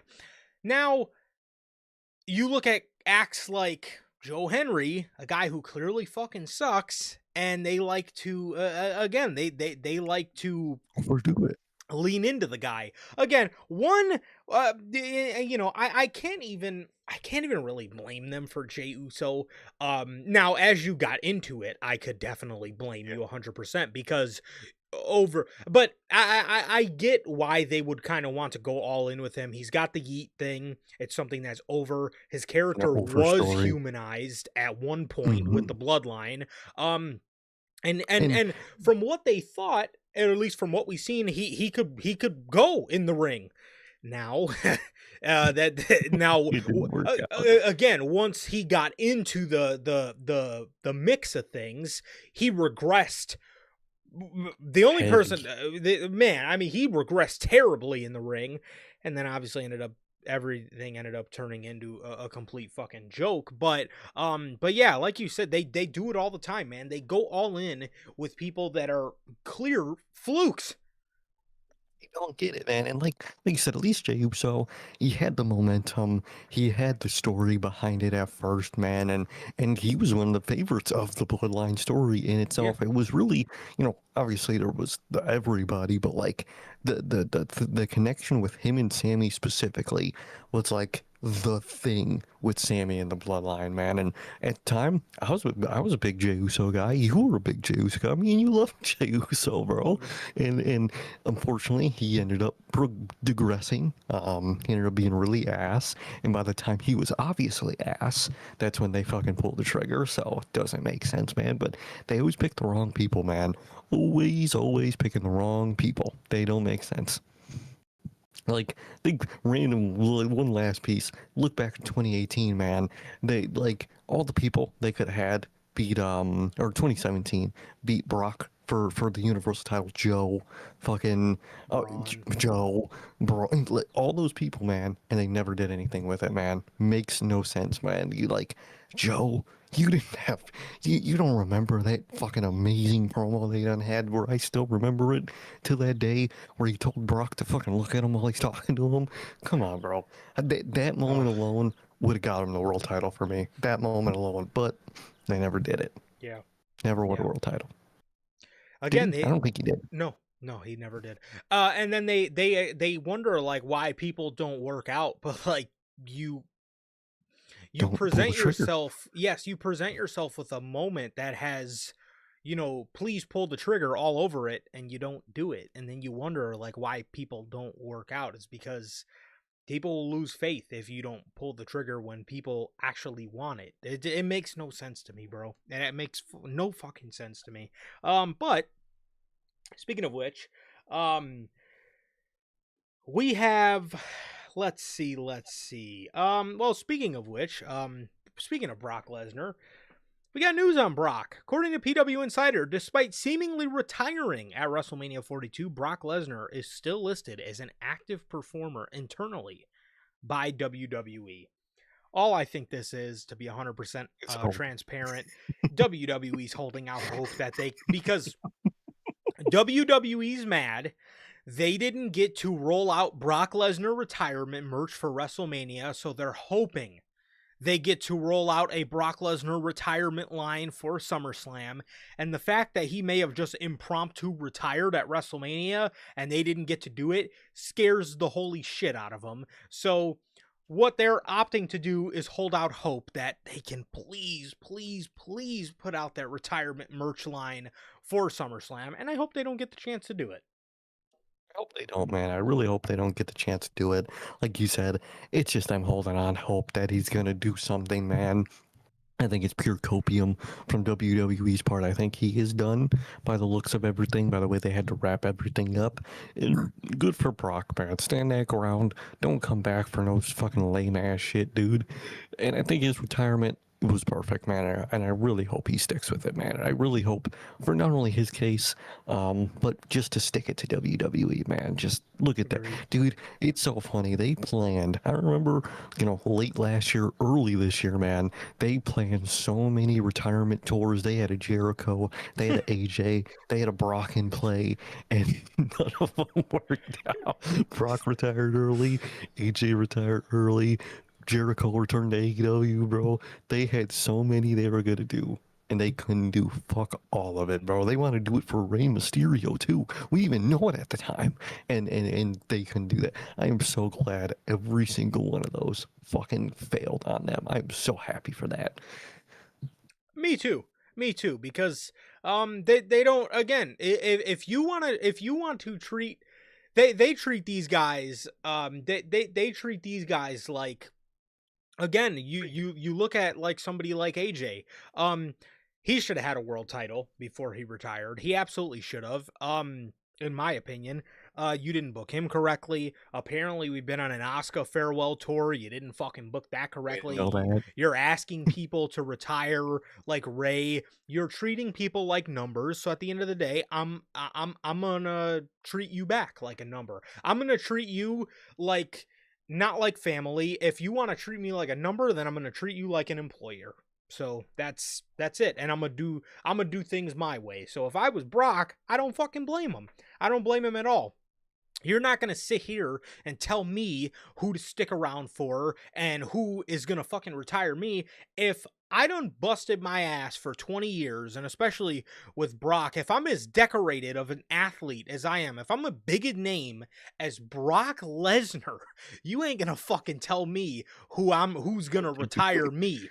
I'm going to retire with who the fuck I want to retire me at the end of the day. So I don't blame him. I don't blame him not one fucking bit. I really don't. So, Oh, I really don't. I'm happy for him. 100%, man. And speaking of which, Asuka, according to Uncle Dave, he says the story that he heard is Asuka is semi-retired. He says, I haven't got an exact meaning of what semi-retired means. But, great. But I guess people were wishing her goodbye and things like that backstage. So I don't know if that means she's going to Japan to still wrestle. I don't know if that means she'll do stuff here and there. But I was told semi-retired. You know what, man? I'm glad Dave said that. I don't know what the fuck that means. He just relaying what he was told. And he even said, I don't know what the fuck that means, because I don't think anybody knows what the fuck that means, man. It sucks for Asuka, man. She is so fucking incredible, man. And if that's the case, I truly wish her the best. Semi, to me, means something like occasionally she'll come back for random stuff, or at least to me. Um, but we'll see, man. But like semi-retirement. Thanks for eh, oh man, never fails. Um, to be 100% honest, if I was Asuka, I just don't. I would honestly just retire at this point. I don't think WWE is going to be able to handle a semi-retirement. I mean, what really are they going to bring her in for? She's done everything. It's not like she had some massively long break like AJ Lee and has like a litany of names to work with. Now, maybe that's the plan. Maybe Asuka, and I think they can maybe do something like that. Maybe I love people. Asuka could be gone for a year and a half, and then when she comes back, she has like a whole bunch of people to work with. Maybe they want to do something like that. But at the end of the day, even with that, I just wouldn't trust WWE to do it correctly. I would think as soon as I get back, they're gonna put me through the depths of creative hell, and I'm probably not gonna see the light of day. You know what I mean? That is honestly that is what I would be fearful of if I was Asuka. I would honestly, I would probably just hang it up, to be honest. Exactly. I don't blame you, especially with the trust for WWE. They don't know how to do something like that. I think it might be best, man. And like Jeff says, man, they keep we know what it's really for. It's to cut pay and cut people you have to pay. And if they want to leave, at that point, I would just leave because you're cutting my fucking pay anyway. So just goodbye. Yeah. And maybe that's something that the talent knew about. Maybe that aided Brock Lesnar's decision to hang it up a bit early. You know what I mean? Maybe maybe they went to him and said, "Hey, we got to cut some of this off because you're never around." We don't know. We don't know. But again, at this point, from what we know from TKO, I wouldn't fucking put it past him at this point. Wouldn't. I really wouldn't. So moving on here, we got, speaking of TKO things to do, Stephen A. Smith. Yes, I'm not talking about the NBA playoffs. I'm not talking about First Take on ESPN. We're talking about wrestling news, and I'm talking about Stephen A. Smith. According to The Observer, according to Uncle Dave, people backstage within WWE are favorable to Stephen A. getting involved with WWE. We haven't seen anything with Stephen A. yet. Although, boy, that has been talked about. And I don't know, and I know it's serious talk. Put it this way, a lot of people who were not happy about Pat McAfee, in fact, are very favorable to Stephen A. as far as internally it goes. Wait, what? A lot of people who were not happy about Pat McAfee are favorable on Stephen A. At least Pat McAfee has been around. Like, I was gonna say, at right. least Pat's like, at least the audience is somewhat familiar with Pat. Listen, I like Stephen A. I do. I like listening to his basketball takes. I think he's hilarious. Sometimes I'll turn on, First Take as background noise. It's your, regular, sports journalism show. I like Stephen A, man. I like Stephen A when it comes to talking about basketball. Okay. I don't want to fucking see Stephen A Smith on SummerSlam, running a fucking interference like Pat McAfee was. I just personally, I don't care to see it.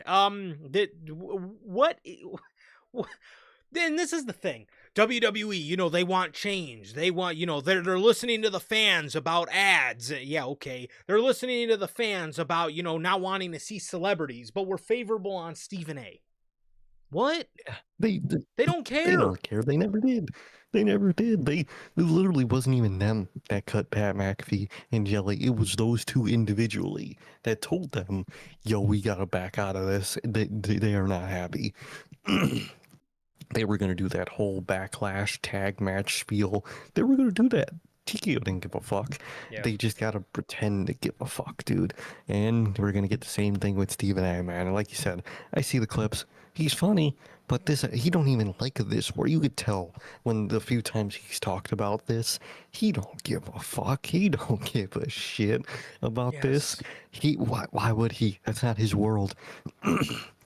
I don't understand WWE's obsession with stuff like this, man, but they're going to keep going.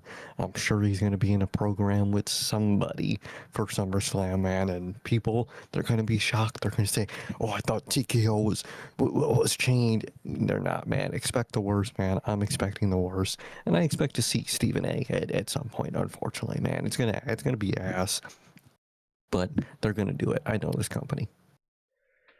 Absolutely terrible, bro. Absolutely fucking terrible. Again, this is not his world. Anytime you hear Stephen A talk about anything professional wrestling, he's talking about the most surface level stuff. He only really knows, like, is familiar with top guys. Yes, the Roman Reignses of the world. And when he does actually get into his ball knowledge, the shit is from.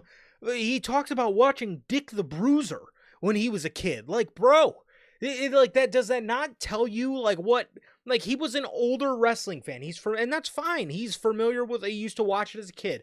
Great. Can we stick to covering the fucking NBA playoffs? I mean, come on, bro. Exactly. What are we doing? But yeah, but yes, that's what TKO looks at. He cuts his rants, which they will look at as promos, and they're gonna think this is gonna be great on WWE television. I don't care to see Stephen A. Smith cutting Gunther's promos for him against Cody Rhodes. Okay, I just don't care to see it. But yeah, hopefully we don't see Stephen A. Smith soon. Somebody I do hope we see very soon. Man? Stephanie Vacher. According to PW Insider, Stephanie may be back soon on WWE programming. There has been creative discussion about Vacher in the last week, and some are expecting her to be at Monday's Raw in Greensboro. So it was reported that she did have an injury, but the company was hopeful to have her back for SummerSlam, and it seems like they will get her back in time for SummerSlam, as it looks like she's going to be back very soon. I certainly hope so. I certainly hope that she will be back in time. As you know, I mean, like it says here, it seems like she'll be back on Monday, and that's a good thing. That's a good thing, especially because, bro, Liv Morgan has no challengers, bro. She's literally dabbling around in the women's tag division right now. What are we doing? Literally, our women's champion. It doesn't have any challengers. Really doesn't even mention the fact that she's champion, just besides saying she's champion. No one said they want her title. No one's coming for it. So I would very much like Stephanie back, please, man. I hope she's okay. As long as she's good, that's all health is the most important. So as long as she's good, please get her back, man. And it's gonna be great to see her back, man. You probably just gonna have a one-off loss to Liv, but it will be nice to have her back and at least something for Liv to do, man. Yeah. According to Bodyslam.net, WWE is expected to call up more NXT stars to the main roster this summer. As per report, names on the NXT women's roster are currently being discussed for main roster call-up. Holy hell. How many? NXT is going to have nobody. This is literally like what AEW used to do when they were creatively bankrupt. Oh, let's just debut someone. Like, dude, why are you all of a sudden making all of AEW's mistakes? They made the mistakes for you. You don't have to make the mistakes, but they're doing it, man. I could totally see that. I assumed the fall at the earliest, but looks like they want to do summer. If we're talking about women's names, only name I could think of down there right now is Tatum Paxley, maybe Lola Vice. That's it. That's the only thing people I think you call up. Even then, the main roster is kind of busy, so I don't know what they're doing, and I'm scared for some of the women on the main roster that might be the equally cut people like they to do now. So that's scary. Yeah, no, 100%. I mean, those are really the only names that seem ready to me as well. I mean, Lola Vice you can call up, Tatum Paxley's good. again, you do That's have it. like women down there, but none of them are like ready to be called up. Like Ready? fucking Jada Parker's not. I don't think she's ready. At least from what I hear, No. she hasn't progressed at all. Is he Dame? I mean, I'm sure they would call her up with like the culling, which why the fuck would you call them up? That just has jobber written all over it. NXT. Um, That's a forever NXT group. hundred They percent. really are. I'm sorry. 100%. The only way Izzy Dame would get called up, I would feel, is if they just wanted to please Solo. Braun Breaker. Yeah. No, she's the only one out of that group. Genuinely, I could see making it to the main roster. She's the only one. The rest of the group, What about Sean ain't Nico never Vance? making it back to the main roster. He's never making it back.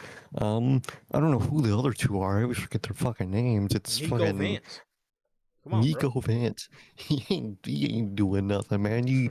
Nico Vance? Right. Who the fuck is gonna take him seriously, bro? Nobody. I mean, besides Izzy, Dame, they ain't nobody making it up there besides her, bro. And even then, I would, if I had to call anybody up before her, it would probably be either Lola Vice or Tatum Paxley because, Yeah. bro, what is that? No, Come on, bro. 100%. 100%. I mean, Calling. yeah, I mean, if you just put her down there, Zarya could maybe come up. Oh yeah, Zarya, she can come up. I don't know You why she didn't come up, if I'm gonna be honest, but you can put the if you were real desperate, you could fucking fast track Lizzie Rain to the main roster, but she just hit yeah, NXT, so I was gonna say, I don't know. I don't know, man. But I don't really. I don't, dude. What do you want in NXT that you don't have on the main roster already? Like you don't what's even use women. you? Yes, you don't. You Jordan fucking Grace is hidden like 12 feet underground. Blake Monroe's not getting called up till the end of May. You're stalling her debut for some fucking odd reason. You have Rhea Ripley, Io Sky, Vac Her, Liv Morgan, and the rest of the Judgment Day. You have God, who else? You have the Be Fabulous group. You have Fatal Influence, Charlotte, and like you have so many women that you don't use. What the fuck are you pulling from NXT for? Like, you have women. You're not starving for women at this point. I don't understand. I do not understand, bro. Exactly. What's up, Durante, bro? How you Julia, been, man? Kiana Jones. Julia, exactly. Jordan Grace. Durante mentioned he loved Jada Parker, man. Be careful. Don't let Jey Uso hear that, man. He might, they don't play about theirs. You know how it goes. He don't Exactly. play about mines. Crashes You know the out. quote, Yep. man. He crashes out, man. He does crash out, man. But like, you have so many people you just don't use, bro. You're just finally using Roxanne in a semi-meaningful way. You basically fucking backseated Bailey and Lyra, some of Forgot the about best them. people doing the best shit last year, dude. Like, what do you mean you want to call up more people? Are you stupid, bro? Like, they gotta be dumb. They gotta be stupid. Sol Ruka, Becky Lynch, Bailey, Lyra. So That like how, exactly, like, what what are you still like what are you still looking searching for. for? Like like what the fuck? You have so many Makes no women, sense. bro. You got the newest member of the fucking Vision, Maxine Dupree. You know? The vision. Oh God, What are yeah, we that's doing? gonna be so horrible. Speaking of call ups, recent call ups, Fatal Influence, according to WrestleVotes, creative plans surrounding Fatal Influence have already begun to shift due to crowd reactions for the group. Several sources in the creative process said they have arranged some plans to feature JC Jane more prominently after the group's strong performances. This is Oh good. man, so This is good. It's nice to know you called them up with like no fucking with no ideas in plan until you seen that they actually got over. But I mean, this is good that you're pleasantly surprised. I wasn't too familiar with Fatal Influence, so this is pretty cool, for me to see as well that, a group is working out. I honestly thought the group wasn't going to do much, so the fact that they are set for big plans is a good thing to hear. it's a good thing to hear, man. I don't know how big those plans are actually going to be with this company, man. And you said they said they were going to feature them, more prominently. So you were just gonna call them up and they were just gonna just float around and do nothing until you realize they were over. Don't know what the deal with that is, man. That's very telling in itself. You know, they probably sent that out to the dirt sheets to be like, look, we're doing something with somebody that's actually over. And just goes to show, man, you didn't have anything when you actually called them up.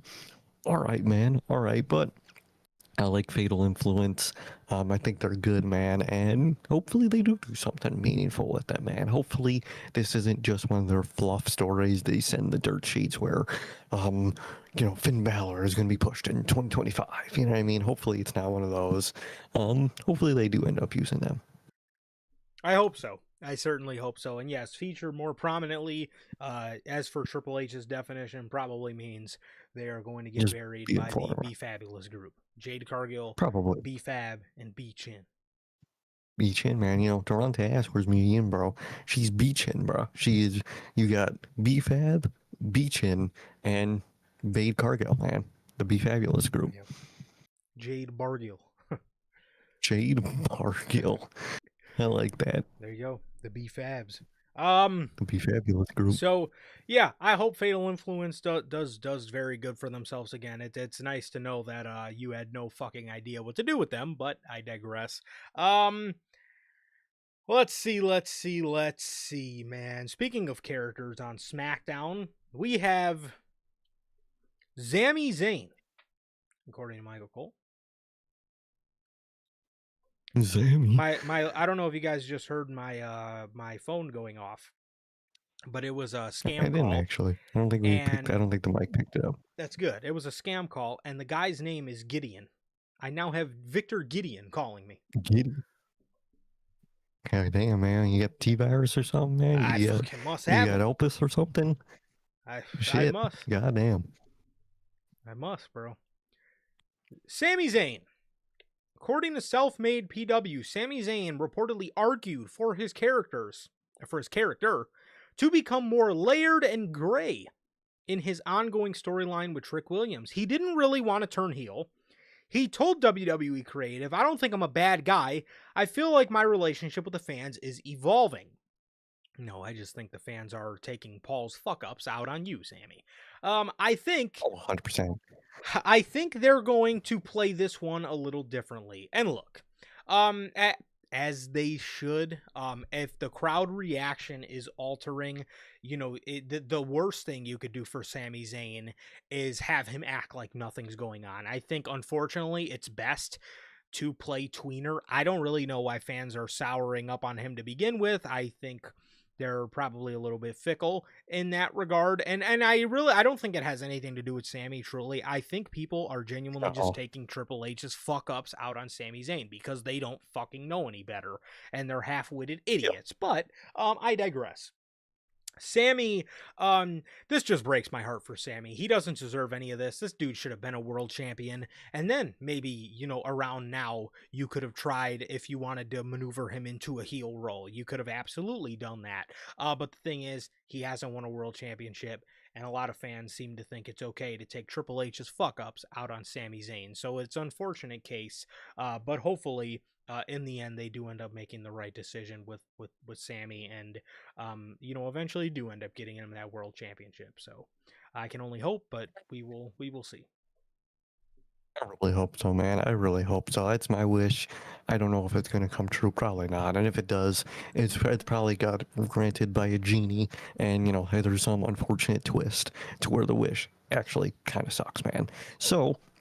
either way, man, I do like that Sammy, tried to put levels of grayness in there, because from the idea, from what he said, or from what was said in that story, that means either two things for me. Either they're just going to completely ignore it and keep that same Sammy character, or they listen to the boos, and we're going to turn him into the most generic, fucking Austin Theory-esque heel ever. And he was like, dude, I need layers to this character. I can't just all of a sudden be some dickhead, and I can't just not ignore what they're doing, man. So I appreciate that from Sami Zayn.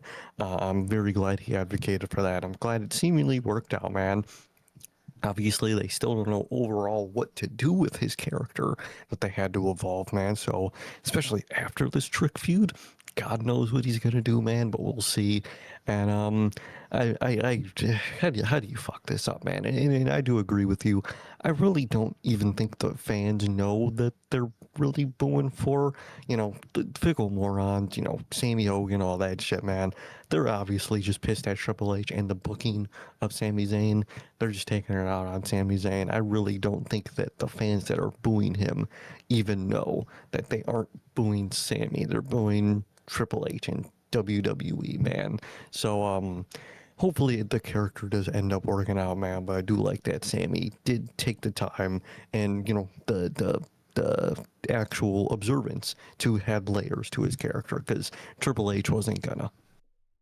Yeah, no, for sure, man. So I don't know. Hopefully they can get it right with Sammy and get him back to a point where he used to be. Because my God, the fall off is ridiculous. It's insane. WWE has filed to trademark Superstar Scramble. Based on the filing, it appears to be linked to a video game. The only thing God, I want to hear related to a fucking video game is them filing the trademark to Road to WrestleMania mode. Or filed a trademark to We Fucking Suck and we're going to hand the rights over to somebody else. Is what I would like to have them file the trademark for if this is a 2K related thing. At the end of the day, can you just give us Road to WrestleMania back? What the fuck is going to be Superstar Scramble mode? Please. I don't think it's going to be a 2K thing to me. Superstar Scramble sounds like some mobile game where it's kind of like a Mortal Kombat Street Fighter thing, I can see that. but with like fucking shitty models of wrestlers. Speaking of side note, which it kind of correlates at the perfect time. Oh, brother, did you see AEW fans for their next game? The decent chunk of them, they don't want a wrestling game for their next AEW game. They want like a Street Fighter AEW game. Dog. What? No. Can I just get a good wrestling game? But that's what AEW fans, I guess some of them want. I was seeing it, I was like, oh, brother.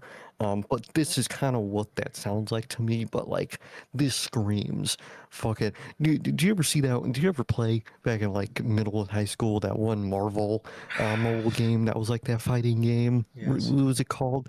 It's gonna be something. I feel like to me that sounds like something like that. One of those shitty little cheap mobile fighting games. That's what it sounds like to me. I could see that. Sometimes I really wish AEW fans would just genuinely get their head out of their ass, bro.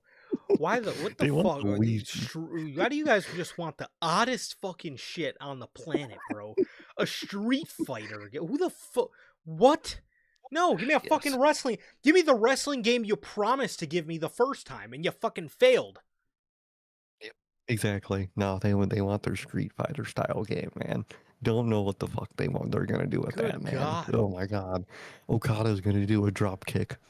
Oh brother, oh man. The fuck? If I wanted to do that, I'll just fucking play Mortal Kombat. Yeah, exactly, dude. Or just or AEW, if fans really want this, they try striking some deal with one of these fucking franchises to have like 3 people in it or 2 people in it or something. Something, dude. Seriously, bro. Seriously. God, that's what they want though, man. We got like Kenny Omega and Okada in the Yakuza games. Why can't you just strike something out with Street Fighter or Mortal Kombat and fucking put fucking Kenny and Koda in the Mortal Kombat game, bro? I don't get it. I don't get it. And I think, I don't know much about Mortal Kombat, but I think the last game's gimmick did have like characters, all the characters were in pairs, man. So that actually would have been perfect. There you go. There you go. Oh, Mortal perfect, Kombat man. does that all the time. They get like Freddy Krueger, Oh yeah, they always do the Michael Halloween Myers. Yeah, they got like the Homelander and they boys. got all Yeah, they always do that. So like strike a deal, get like Sting in the game or something, or like you say Kenny Omega or something. Do like WWE. cool people. WWE's probably gonna be in WWE's probably gonna be in Gears of War again. I mean, it can't be the hardest thing in the world. Well, Exactly, dude. unfortunately, it won't be able to be the New Day, but I'm sure they'll get somebody in there. They were like the fucking them and Batista were like the thing with that. I just remember that. God damn. I guess you can still have Big E in there. You could. Logan says, dude, Logan, this should be killing me, man. I hate. He says, I hate when they say they're just copying WWE. Like, dog, that is just what a wrestling game is. At the end of the Yeah. day, at their core, they're all the same thing. You get in the ring, you play matches. Yeah. You can't make it that much different without it being so different you don't like it. Come on, man. And these are the just these are the people that are like so stupid too, because like at a point EA and 2K made a basketball game like NBA Live and NBA 2K. Like how the fuck is it copying? It's a fucking video game. It's a different experience of a video game. Like what are we talking about? It is like Logan mentions. It's like not the same, but like you can't copy the same formula. Yeah. Like you just said, you can't say NBA Live is just copying 2K. They just play basketball. That's the Yes. point of the Yes. game. Like what? Man. Wrestling fans kill me, bro. The brains of wrestling fans, man. They need to be studied, bro. They need to be studied at all cost. Boy, do they. Put them in labs. The last thing for WWE before we get to AEW is the John Cena Classic. According to WrestleVotes, after speaking with sources about the John Cena Classic, it's been learned that no date or venue has been nailed down. One source said that Netflix almost immediately expressed interest in holding the event. With that, another report has came out from the Observer saying that there are rumors suggesting that the John Cena Classic will take place in December to mark the anniversary of his retirement. December. So I think I could see. This one's it. Okay, well, first of all, the fact that you don't have at least a venue or a date in mind is ridiculous to me. I think you should have at least had some sort of, and we've heard Cena say, that this is a brainchild of his and that, it's still a work in progress. I think you at least should have had that thought about before you announce this whole thing. As for Cena, or as for the John Cena Classic, Cena has said before the reason his retirement was in December is because historically that's a low period in revenue for the company. So what he wanted to do was add a period of revenue for the company, which is why he put his retirement in December, right? I think that's probably the best place to do it because there's nothing going on at all on television in that point in time, because it could be cool in the summer, and I think it could be a really cool thing to do in the summer, especially while AEW's got their Owen going on. I think it could be a really cool thing to do, which in December you would have the C2 going on. So, it could be cool to put it there. WWE offer their own kind of take on it, but in ring AEW will probably slaughter them, but that's just AEW is going to do that. Yeah, that's a whole different conversation. But I could see them doing it there. Although, again, I wouldn't be opposed to the idea of it being a summer thing. But then again, if WWE wanted to get creative and have it be for a title shot, you kind of already have King of the Ring going on for a title shot in the summer. You know what I mean? So overall, I think December would be, and it just makes sense being the 1 year anniversary of when he would retire. I know a lot of people want it in the summer. I wouldn't mind it in the summer. I probably would say in December, and I feel like that would be the most John Cena thing to do, because hopefully also what could come out of doing it in December, maybe WWE has somebody have a standout performance, which is right around the corner from WrestleMania season, which could set somebody up nice for WrestleMania. So I think that could also be a nice, I think December, after, hearing December, to me, it does sound nice, man. But what do you think? Would you rather December? Would you rather a fall, maybe tournament? Or would you rather, because in the fall, you wouldn't really be rivaling any AEW tournament. So, if that's something they wanted to keep in mind, or would you have this be a summer thing? All would be like the safest for WWE if they don't want to like be compared to any tournament like in the moment, which I wouldn't be shocked if they do. I think December's best, man. July, you already have King of the Ring, which in a perfect world you could, depending on the year, switch from King of the Ring to the John Cena Classic. Next year you do one, next year you could actually have something in rotation for the summer, which could help both cases. But we know WWE, they're not going to do that. And this is actually one year where I really want a specific person to win King of the Ring. So I kind of want King of the Ring this year. So I think the best slot is December. Another reason you mentioned, it's right before Mania, and I think that's very much key because my fear with the whole tournament is we get a winner, fan vote them. They got momentum, and for the next fucking 4 to 5 months, WWE doesn't know what the fuck to do with that. I know they won't, so they'll just fucking stall until they basically lose all their momentum right before WrestleMania season, man. So I think doing it's close to Mania in December is actually the perfect slot, man. Obviously, Twitter is going to compare them to the C2, and it's going to. I mean, yeah, the C2 is probably going to beat them in ring quality, but I'm actually excited for the John Cena Classic, man. I like the idea. I like the whole. At least to me, the idea is you vote the standout, you vote the workhorse through the Oh well, matches, man. Sir Mhm. Kay, a lot of people, they just don't understand. They think Cena already ruined it. They don't understand the point of, which is so funny to me. I'm sorry to cut you off, but like it's so funny to me because like these are the same people that look at the Cruiserweight Classic. Sir Kay, who was the two finalists to the Cruiserweight Classic?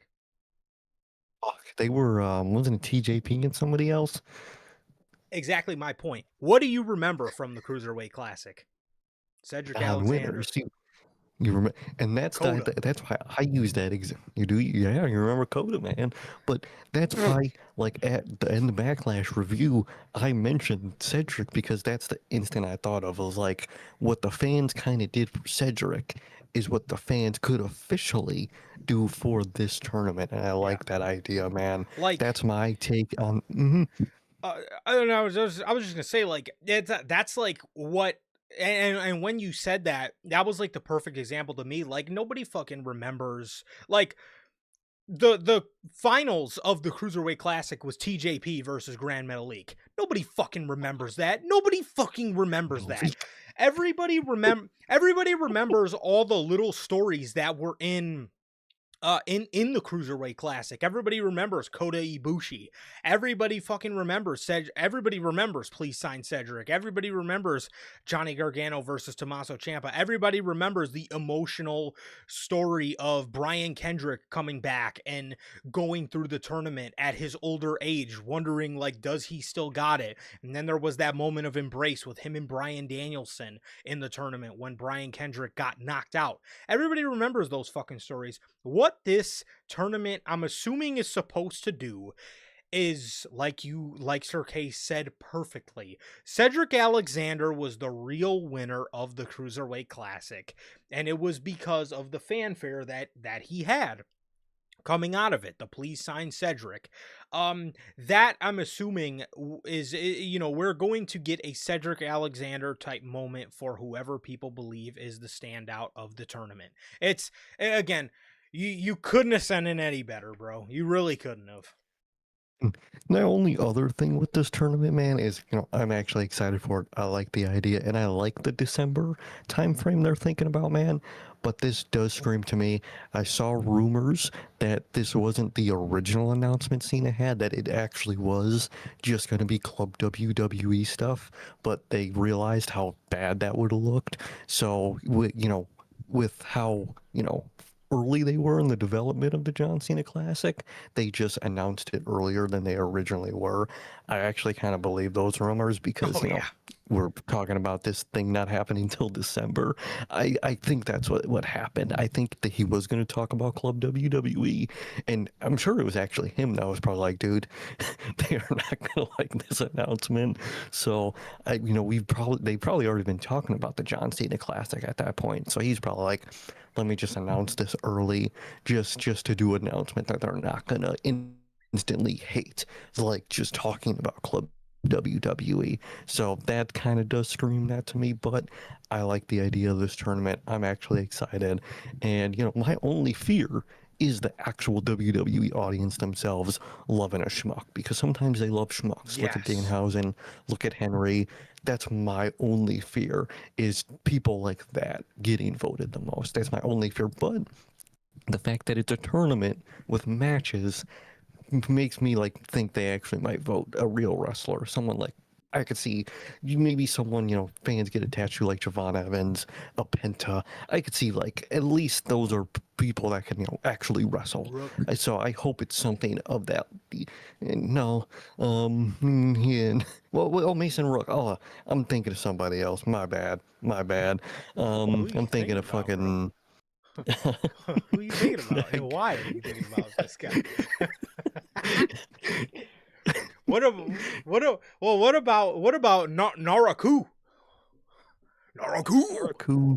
Yeah, what I'm about gonna him? say a big no on that. I'm okay. Noaku. I could see Ah, them putting him in the tournament. Funny well, enough, yeah, he's got to do and I the think STO. that'll expose the fuck out of him because he's just gonna do an STO and some suplexes. That's right. But Mason Rook, I forgot that's Will Crew's name. Him, I could see winning too. Those are the names I hope that fans actually Yeah. latch onto. And my also other fear is that they rig the votes, that WWE just do what they do and lie. Those are my only two fears with the tournament. I actually expect something good overall out of this tournament. 100%. 100%. What are you thinking? Who are you thinking about, bro? Um. Nothing. So, all right.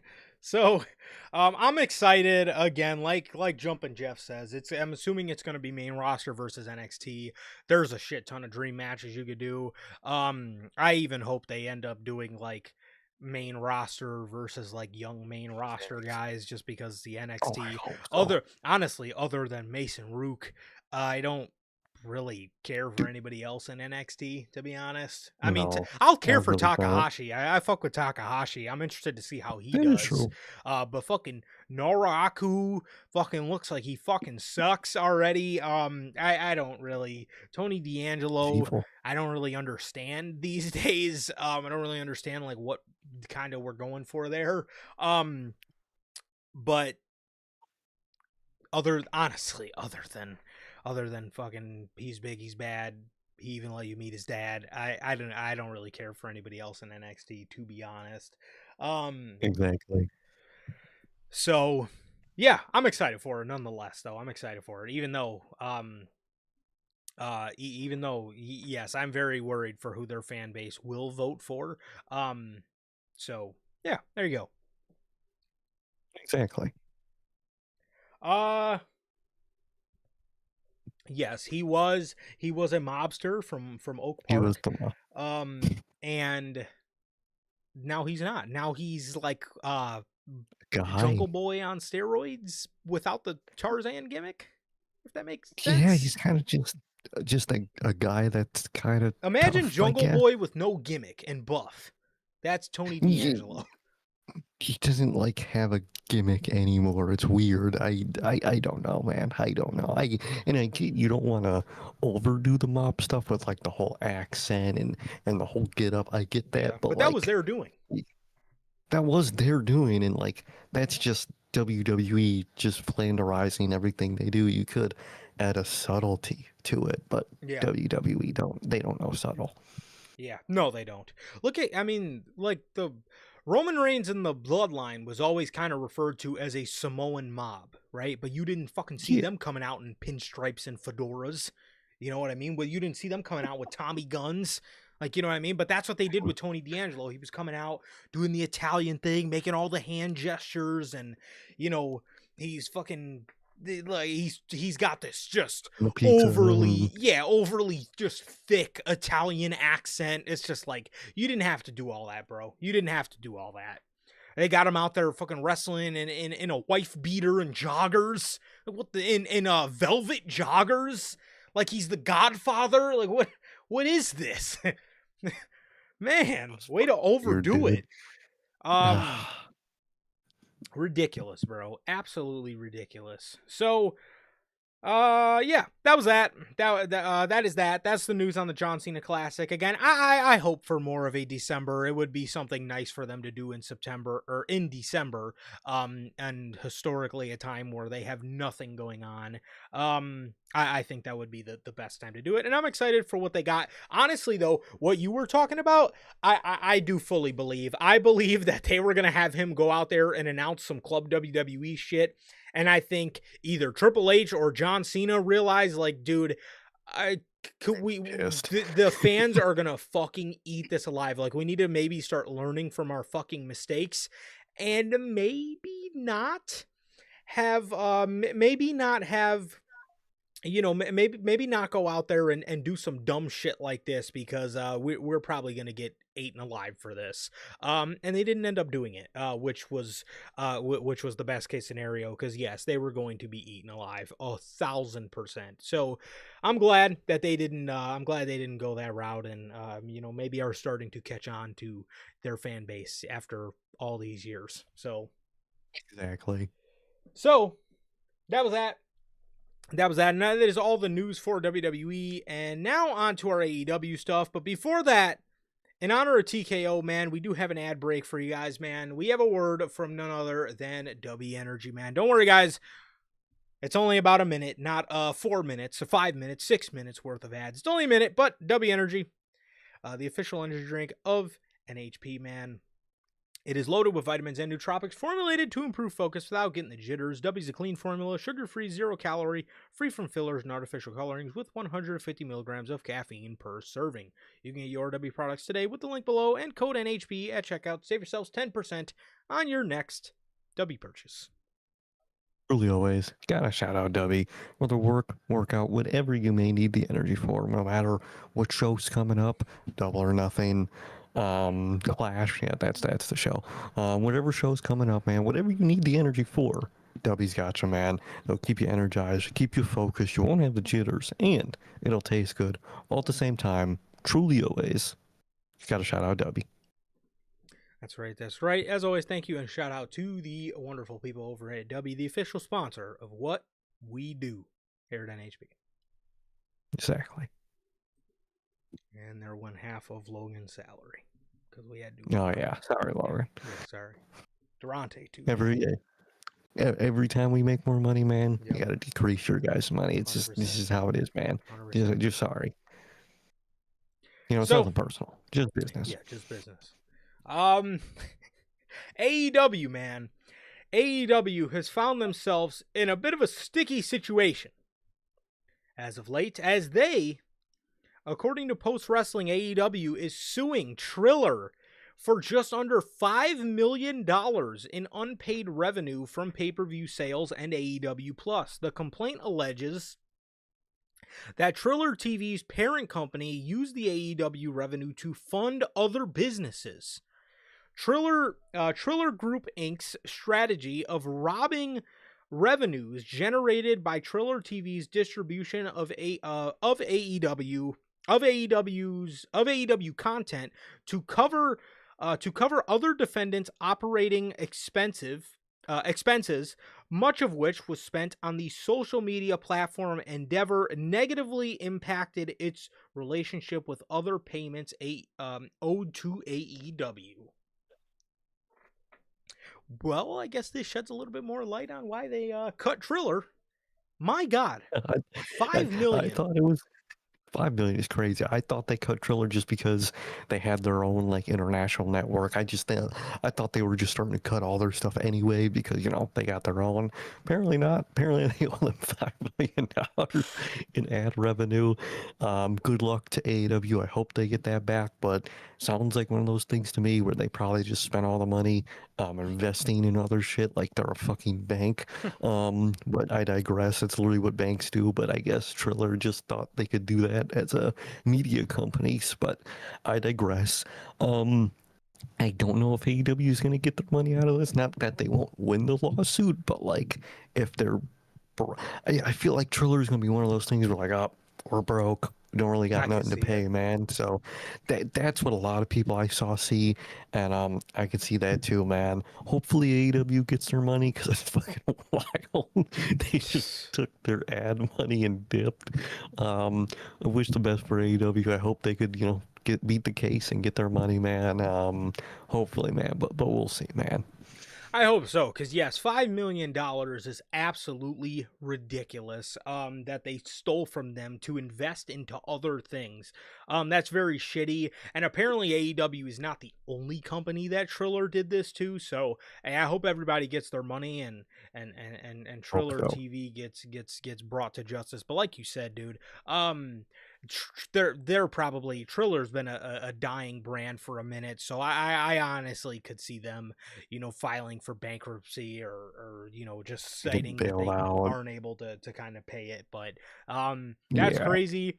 Hope AEW gets their money because being robbed of $5 million in their money is ridiculous, man. That is absolutely ridiculous. And just know when Tony gets that, if Tony gets that money back, he's probably planning on bringing in the gnarliest free agent you could possibly think of, bro. Know it, dude. He's gonna be like, hey man, whoever wants this 5 mil, man, whatever big name wants to come over, it's all yours, man. I think Jeff is right. I think Triller has that money either in a bank or Switzerland or in just straight cash in the CEO's house or something. Yep. Who knows where that cash is? But I don't think any of the people that are probably, like you said, even more probably gonna sue Triller. I don't think any of them are probably gonna get that money. I think it's gonna be a Logan Paul situation where people sue him for the money, and he's like, "Oh, it's gone. Sorry, guys." Yeah. Think it's gonna be that. 100%. Speaking of AEW, man,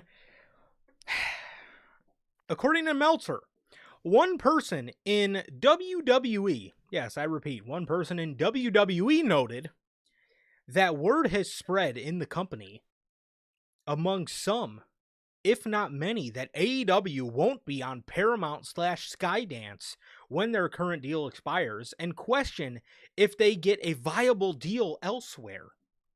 One person there noted that people at the highest levels are talking like AEW won't get another deal. But those kind of stories spread previously at the last negotiations. Not that they wouldn't get a deal, but that their deal would be at the same level or perhaps a lower level than the prior deal. Instead, they will get a 2.3 times increase. So they think they're not gonna get a deal, but they also think they're gonna get a way better deal. What? What? Dude, this to me, this to me was completely ridiculous. As soon as I heard one person in WWE noted, this is what we hear all the time. They think AEW's not going to get a deal, and then they get a deal. Let me fucking tell you something, motherfucker. Bro, AEW's deals are fucking better than their deals half the time. Not financially, but at least AEW grabs a deal where we don't have to fucking watch ads on our pay-per-view. How about that? How about that? Now again, WWE's deals, yes, are better financially, but look at what their fucking fan base has to sit through. Bro, dude, I'm so tired of hearing, oh, people over there think they're not going to get renewed. And guess what? They're going to get renewed every fucking time. And let me tell you something else. AEW, let me tell you, if they are not renewed, when I tell you Tony Khan will go to the edge of the earth to make his product watchable for his fan base, if he has to start his own TV streaming service, let me tell you, he will. I'm so tired of hearing this shit from WWE. They are so fucking salty that AEW's not going anywhere. It is so laughable. I can't even describe it to you, bro. Give me a break with this shit, dog. Give me a fucking break. Every week since the whole Warner Brothers on sale, gonna be for sale, ever since that started, every week I see something. Oh, AEW's done for. The second Warners get sold. Oh, once they get sold, AEW will have that continuous deal, but after that, they're done for. Actually, they might already be done for. Brother, just just stop. Even like with how stupid that report is that you just read off, even that in it says, the last deal they didn't think they were gonna get one, and they got a really good one actually. Yeah, that's what happened because these companies, they like wrestling on their show. I always say it, bro. Wrestling to these networks is the cheapest, easiest thing that you get a guaranteed new 2 hours of content every week. And for TV, that's insane. They don't have to film something and edit it for over the span of a year and then release it for fucking 5 weeks and then boom, they got to do the whole process again. Wrestling, it just goes all the time. Networks love it. These networks fucking love it. Mhm. And like you said with Tony Khan, he is gonna fucking Tony Khan will create channel 95.2 to fucking invent just to have AEW on it, bro. This dude will go to the ends of the earth to make sure AEW is still around. It's not going nowhere. And Warner, they like AEW, and I'm sure if they can't do Warner, some other network is gonna like AEW. Let's say around the same time, SmackDown finally goes to Netflix and Netflix scoops up SmackDown and USA don't got none no more. Maybe they want wrestling still. So maybe they said, you're just going to ditch us. What if we take one of their shows? You don't think that's possible? Because that's possible. That's very possible. Let's be realistic. They're not going nowhere. They'll be somewhere. If they're not on Warner, they'll be somewhere, bro. I don't know what these fans, I don't know what WWE is thinking, bro. They're going to be around. Until, as long as Tony Khan is around, AEW will be around. I do not care. Yes, 1,000%. I'm so sick and tired of hearing this fucking this same ridiculousness every time in WWE. Oh, they're not going to get renewed. They're not going to get shut up. At the end of the day, maybe AEW should be talking if you guys are going to get renewed, because it doesn't seem like ESPN's too happy with you, but I'm sure they wouldn't like that at all. So, again, leave them alone, let them do their fucking thing, and if they don't get renewed, guess what? It's none of your fucking business. Shut up. I know. They'll be fine. They'll be fine. Good God. Let's see. We got Big Bill.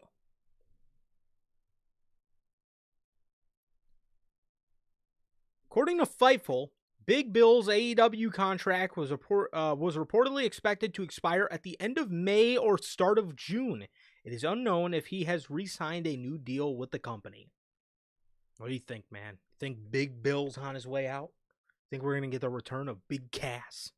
Maybe he'll go back to TNA, or he'll go to TNA. I mean, To be honest, I see TNA as probably his most likely. I wouldn't be shocked if Tony Khan re-signs him because he just does that to most random nobodies. I mean, he re-signed Lance Archer, so I wouldn't be shocked. He re-signed Riff Raff, but I think this one might be done for Big Bill. Again, wouldn't be shocked if Tony Khan re-signs him. But if I'm a betting man, I'm gonna guess he's done. TNA, MLW, he'll probably go to.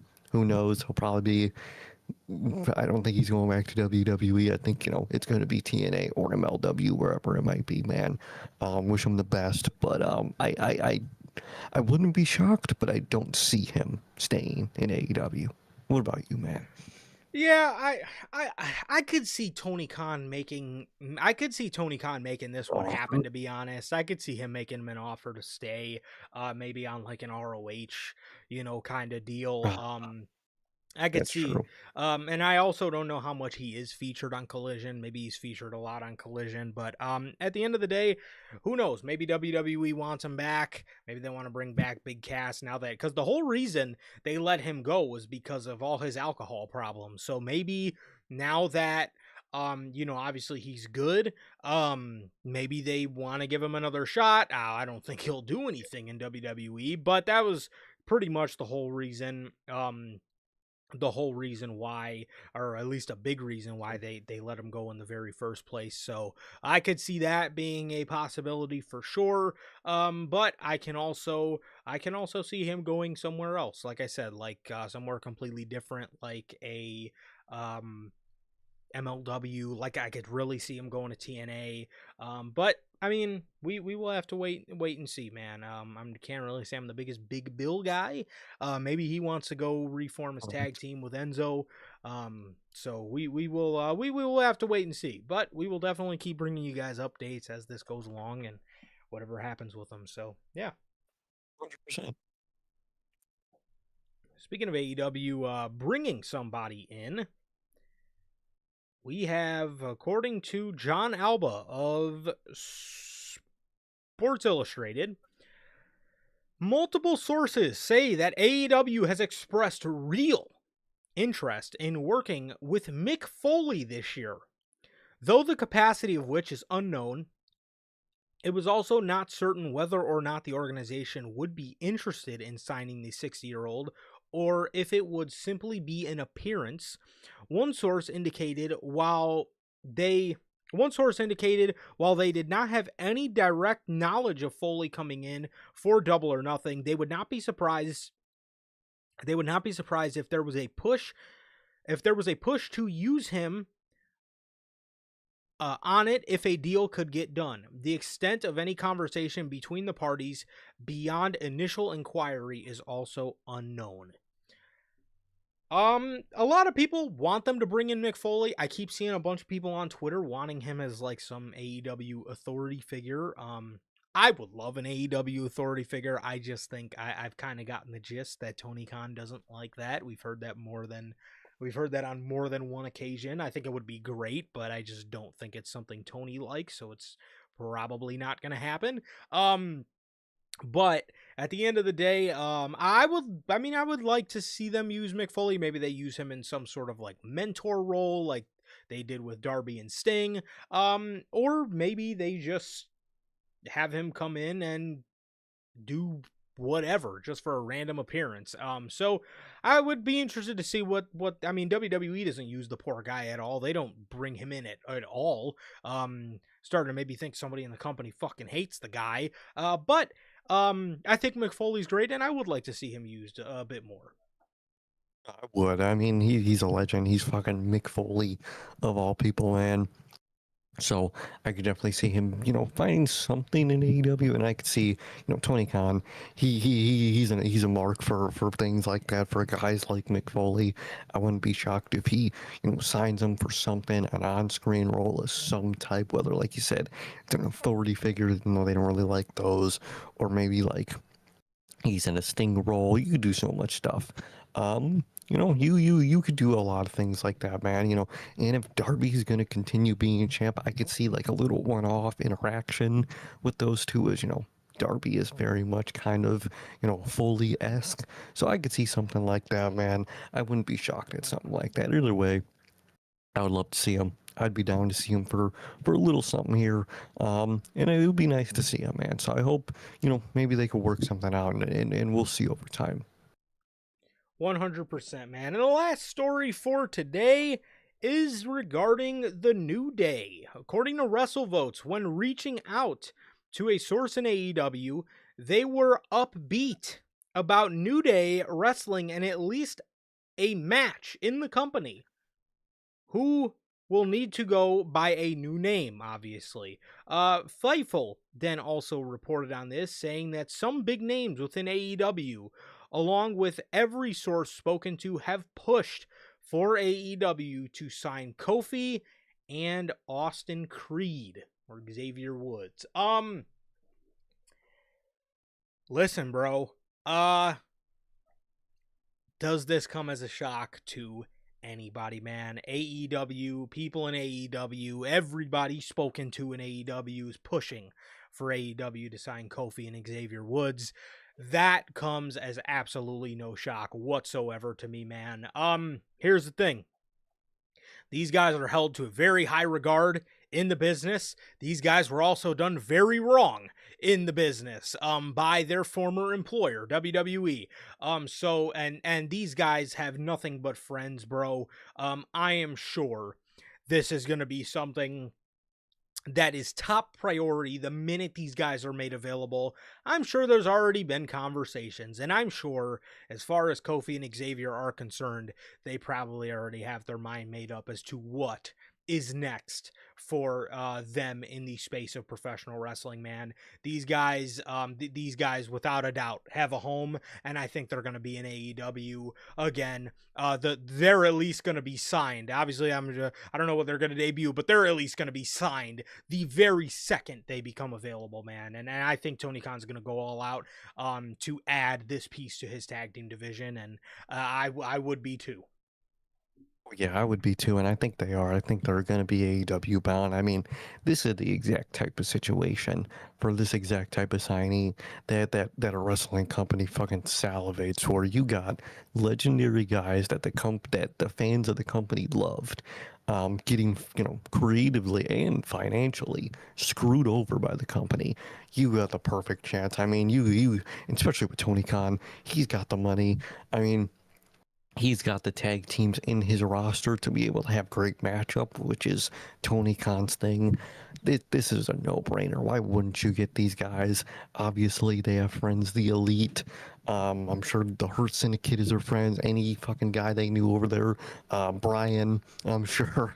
Literally everybody from top to bottom has told Tony Khan, bro, you know what to do, man. I think it's obvious the direction here, man. I'm excited. I think it's happening, and the when, who knows? It's probably whenever the exact date or whatever big thing right after their 90 days come up, man. But either way, I'm excited.